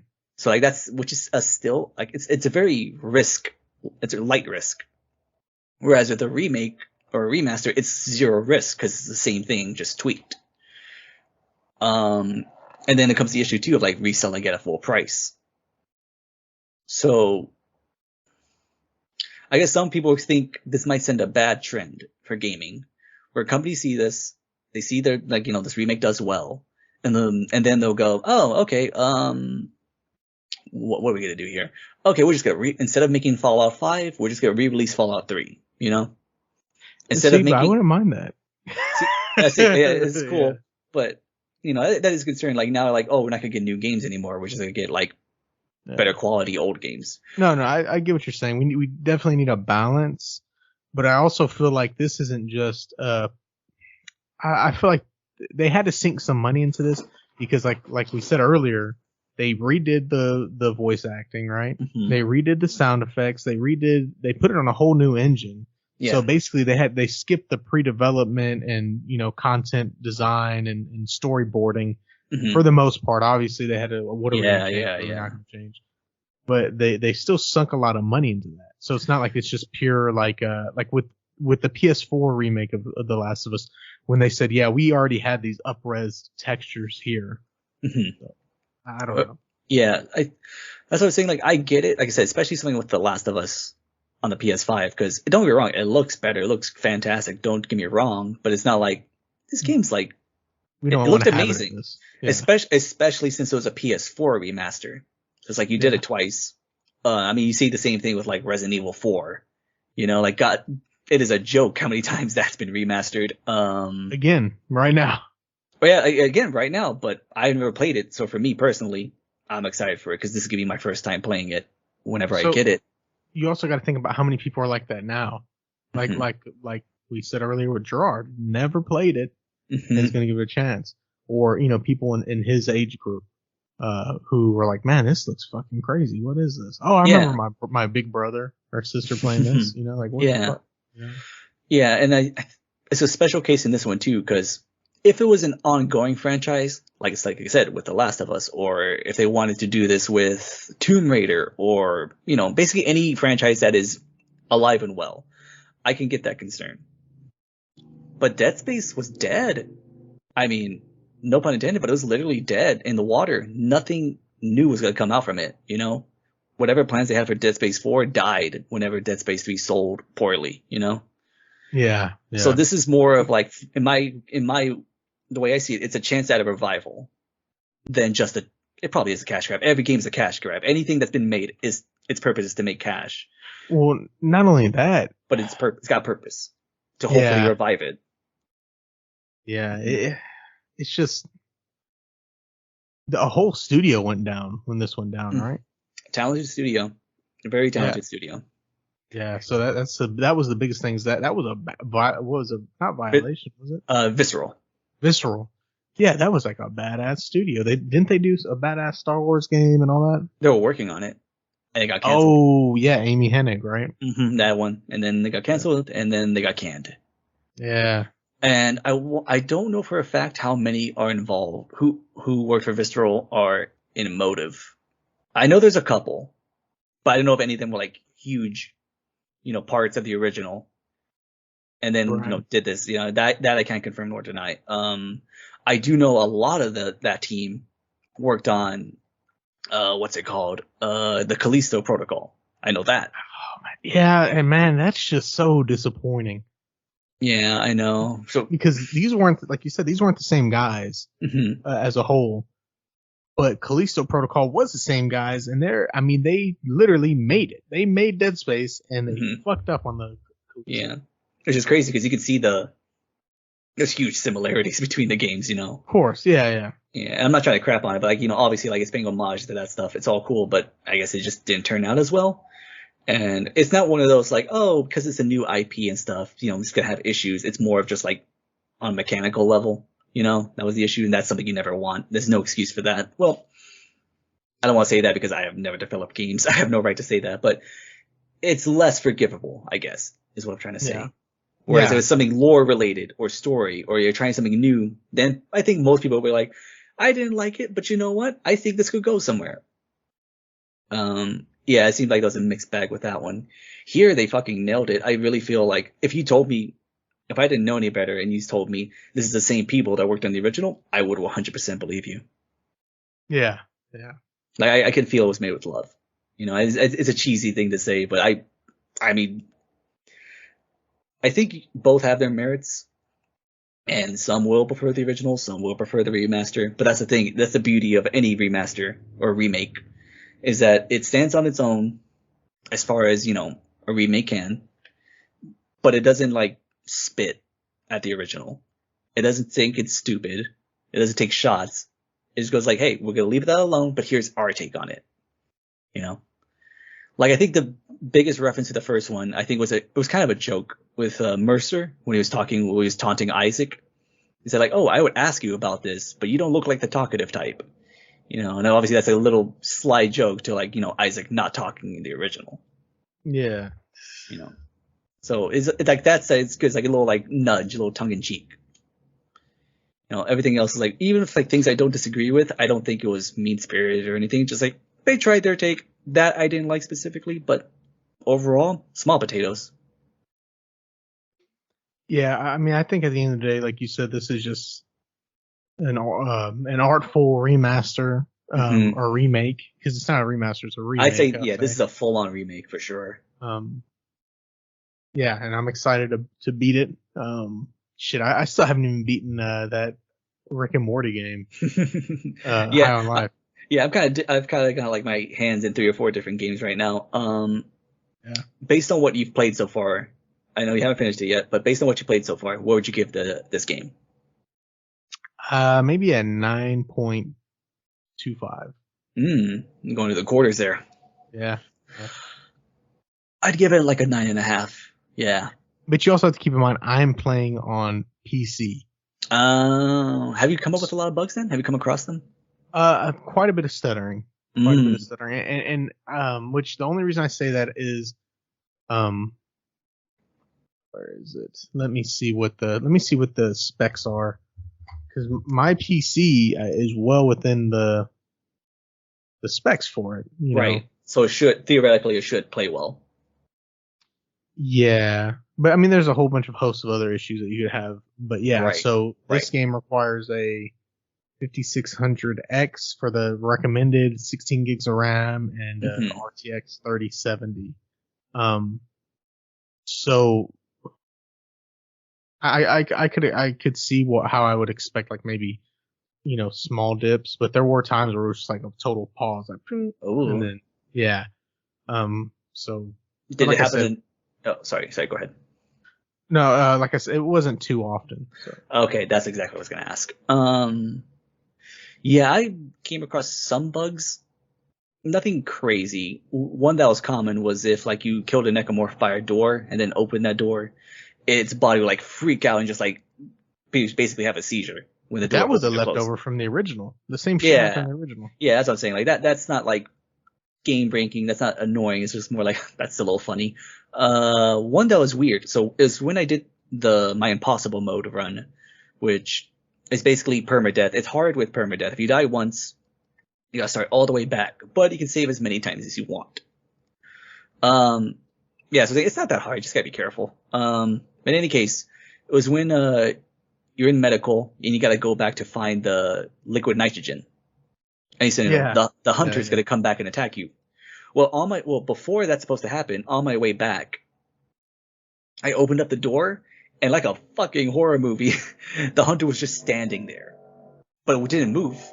It didn't Oh, react to me. It was just there like this. But because I was on impossible mode, where if you die once, you got to start all over. I'm like, oh shit, no, no, no, no, no. I don't want to. This is scary. So I just ended up hitting stasis on it. Didn't even shoot it because I didn't want to like activate it or something. So I mhm. just put it in stasis and ran around it. Which for some people that would happen to, they couldn't even go around him. Like they were just stuck. Like even when Right. they reloaded it, it would happen again and again, so they couldn't Right. progress. Yeah, so that Right. sucks. That's a bad one. I just got lucky that I was able to, literally work around it. Another one that was weird. Sometimes when I loaded in a save, Mhm. I would kind of go into Jesus Christ, Jacob, first person mode. I was moving, the camera was moving, but I couldn't see Isaac's body or the weapons. That's And weird. it's really weird. I don't know how to describe it. Even the way it moved was like kind of unearthly. It was just so weird. But luckily, if you reload it, you'll be okay. But just have it randomly, and again, only on impossible mode. And that happened like, oh my god, is my run ruined? Ruined, and then just reloaded and it was fine. Um, I think those are the biggest bugs. Hold up, I took a couple of notes. I think those are the biggest bugs that I had issues with. And then a small thing too. What was I gonna say? Um, the what's it called, the waypoint finder Mhm. to track it. Sometimes that was really stupid. Like even if you're facing the right way, it would sometimes tell me like, "Oh, go all the way around this corner and then go to where you were looking." It did that sometimes. Again, not game breaking. It was just like annoying. It was more of like, "Oh, I'll just take my chances finding my own way." Right. I say small things like for the people like I know on PC there has some bad bugs and that's shitty. So hopefully they fix those. I think they will. Yeah. But I did it on PS5 and there are 90% of the time like funny bugs, and the worst one, luckily I was able to get around. So I'd say still well made. It's it's hard to say. I wouldn't know if it's a masterpiece. That I feel like you have to be an original game to be called a masterpiece. It's a masterpiece or a remake. I'll say that. I could agree. I could hmm agree. Like I would call the original. I wouldn't even call the original Dead Space a masterpiece, but I'd call that more of a masterpiece than the remake. Like overall, but the remake, as far as like remakes go, I say this is the bar. This is what you want. I could agree with that. hmm Um, no, I gotta say that's about as much as I can say without repeating myself. It's awesome. If you listen to this and you haven't played it, I hope we didn't. Well, we spoiled everything, but I hope it motivates you to give it a shot. It's especially if you're a fan of horror games. This is one of the best I've ever played. Yeah, agreed. This is one that I remember from I mean, not a super young age. It came out in 2008, so we were like in eighth grade. Um, but yeah, this is one that where I kind of like this and Fear One was when I really nutted up and started playing these uncomfortable yet fun experiences. Yeah. So, would you want a Dead Space 2 remake, or would you prefer they go somewhere new with it? Um, why not both? I don't know if they could do that. That's a lot of work. I mean, not at once. But because I feel like there's so much stigma with three that they might be like, I don't know if we want to remake three. Like it's gonna have to be a big overhaul. So I could see them remaking two and then jumping three and making four. Or, I mean, even being like, okay, we listened to the consumers, what they hated about three. We're gonna do some test plays with our new ideas and what we changed, and then come back out with that. Because I don't.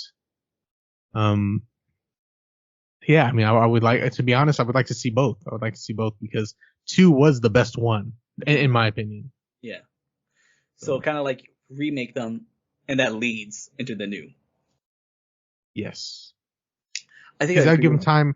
because now they're not having to storyboard all these back ones, as extensively as making a totally new one. So they could Right. redo all these and do their little storyboards that they have to do, and then jump totally to these, storyboarding the fourth one, what they're gonna do. Yeah, no, I get that makes sense. So it'd be more like remake the second one because it's great. Not much to really to change, just refine it like they did with the first one. And then the third one, I guess instead of a remake, would it be more of like a retcon? Yeah, I think so, and I think they would have to, right? Because that's the one that failed. But even still, I enjoyed it. I enjoyed the little bit that we played together. Yeah, like it wasn't ass. It wasn't. I mean, those things I did not like at all. But it wasn't. I played worse games. I played worse games. Yeah, for sure. It was just disappointing. It wasn't scary at all, though. That I will say. Yeah. Well, there are some parts. Maybe later on, yeah. But as far as what we played, it didn't really scare me. Yeah. Do you think would you want them to keep co-op in the third game? Of course. Yeah. Yeah. Okay. I was curious to see what would be. I guess then a big change would be no microtransactions in the third game. Naturally. Yes. That would be the big one. And so because of that, leave the upgrade system alone or similar, at least. Because I did not fucking stand the upgrade system in the third one. I mean, I did, but it was just like, it was overly complicated for the sake of it, They tried to do too much with it. Universal ammo sucked because of the upgrade system. That I didn't like that at all. Yeah. Human enemies, very far between. Those should not be the norm. I'm fine with them. I think it'd be an interesting gameplay change, but that should not be the norm. I feel like there was too many human enemies in the third one. I would agree, yeah. Nothing wrong with shooting back and having those little sections, but again, when you do that, it just kind of feels like another third-person shooter, which is not what you want from a horror game. Basically, Resident Evil 5'd it. I would agree. And see, the thing is I liked Resident Evil 5. I guess, yeah, if you like goofy stuff and campy, that's like, oh, perfect. I guess if you're like a hardcore fan, you'd probably be like, what the fuck is this? Yeah, see, I never really played 4. I never played 3, 2, or really even 1. Yeah, any of them. So, that was like your first game into it then. Yeah. Then that makes sense. That makes sense. I could see then. So it'd be like something similar if like someone just for some reason jumped into Dead Space 3 and they loved it. You could go like, I get why. I get it. Yeah, I totally understand. Like I said, I really like the aspect of us seeing different things and freaking out over different things. That was cool. As I say, yeah, I didn't like it at all, but there are definitely some elements in there I want them to explore further, which I think was probably what they would have done with the original idea before they were forced to do changes. To me, it was really something that showed that you were ill. Like you were having, it made you feel like you were having effects from the market. Like, that's cool. Fuck. And then you could, you can hear your person you're playing with like, what? Were there vice versa? Yeah, exactly. Huh? Were there sections in that game? Because I don't remember everything. Were there sections in that game where we were separated and we had to work together to do things? Yes. Okay. There are sections like that. I think I was gonna say like I think I remember those. Those were the parts I liked the most because we can talk to each other, we're communicating, but we can't help each other. So you're helpless in that sense, and that one I really like. Like, oh god, I hope my friend's okay, Instead of like being back to back and feeling like Army of Two, which is still cool, but it's a horror game, and if you're not scared, you're failing. Yeah, I agree with that. I agree with that. But this one didn't. It was awesome. I guess I wasn't as scared since I played the first one, but I was unsettled, I was on edge, and there were times where like I died or like they come up on me behind. I just went, oh shit! Like it still worked, even though I knew the gist of it. Yeah, I would agree with that. Mm-hmm. I gotta say, I am surprised this took a little longer than the original. I thought it was gonna be a little more straightforward. I guess it was, but I guess this is what happens when you go in depth. Yeah. I mean, you have to. Yeah, no, we said we talked about the actual gameplay this time around. We dove a little bit more into the plot. Like I said, considering that my criticisms can be shortened to like maybe 15 minutes tops. But then the rest of it is just me sucking this game's dick. Like that, it's a good game. I loved That's it. okay. It No, I deserved love a little fellatio from now and then, you know. Yeah, no, it was a lot of fun. So yeah, hopefully you can beat it soon, and we'll again hopefully maybe in 2025. Good lord, it's a long way away, but hopefully in 2025 maybe we'll get Dead Space 2. It'll still be coming out before Elder Scrolls 6. Oh my god, don't get me started. We'll be like 50 by the time that game comes out. Yeah. Oh, Same thing with Starfield. Jesus. Yes. Yes. Well, you know, like a quick tangent too. Now, I kind of like games like for certain games, not every franchise. I'm glad this happens because you know development times are like fucking absurd now, and I get it. I'm not complaining. I am kind of complaining, but I understand. Like, The Last of Us 3 is not going to come out to like PS6, you know, because it's just going to take forever to develop. So in the meantime, for like games like this, if you want to give a game another chance, that's not going to take as long. I'd be down for that because it's kind of like, okay, I'm waiting for this thing to come out, but yeah, I'll give this old game a chance that they, you know, tried something different with. I'm not saying that's what I want all the time, but little things like this every once in a while, I'm totally down for. Yeah, I would agree. As long as it doesn't become the norm, like we were saying. Yeah, exactly. I don't want like every single franchise to do this. Dead Space, it's a special scenario, I feel, because it was dead. And so this is a chance for it to come back from the grave. Yeah, and for a whole new group of gamers to discover it.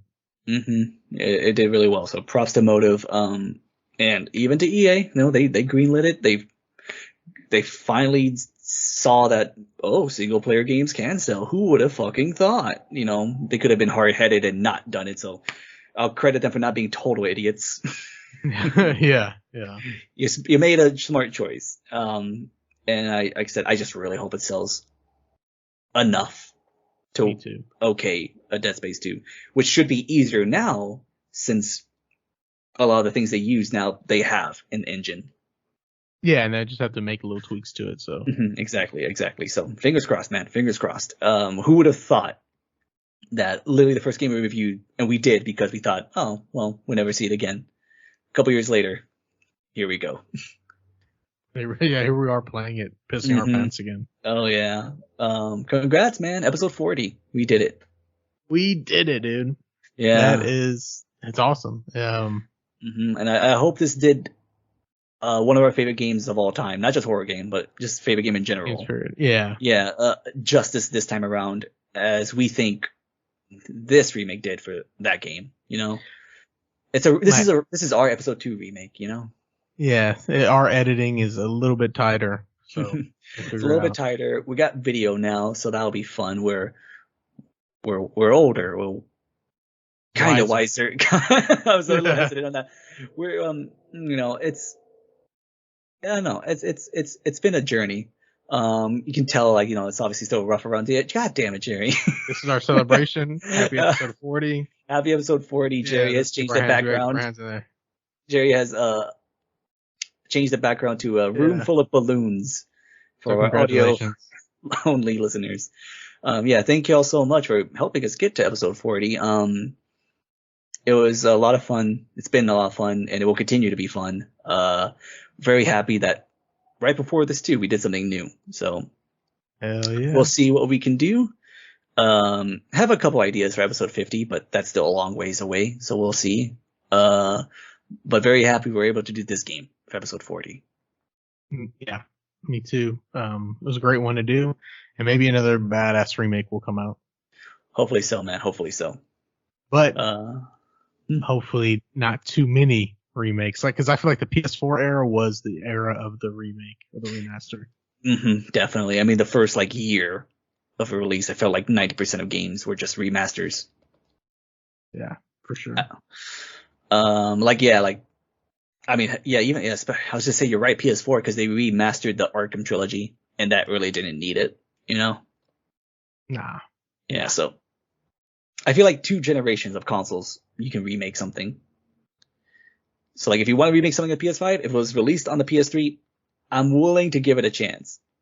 If it's on PS4, I like this one a lot. Me too.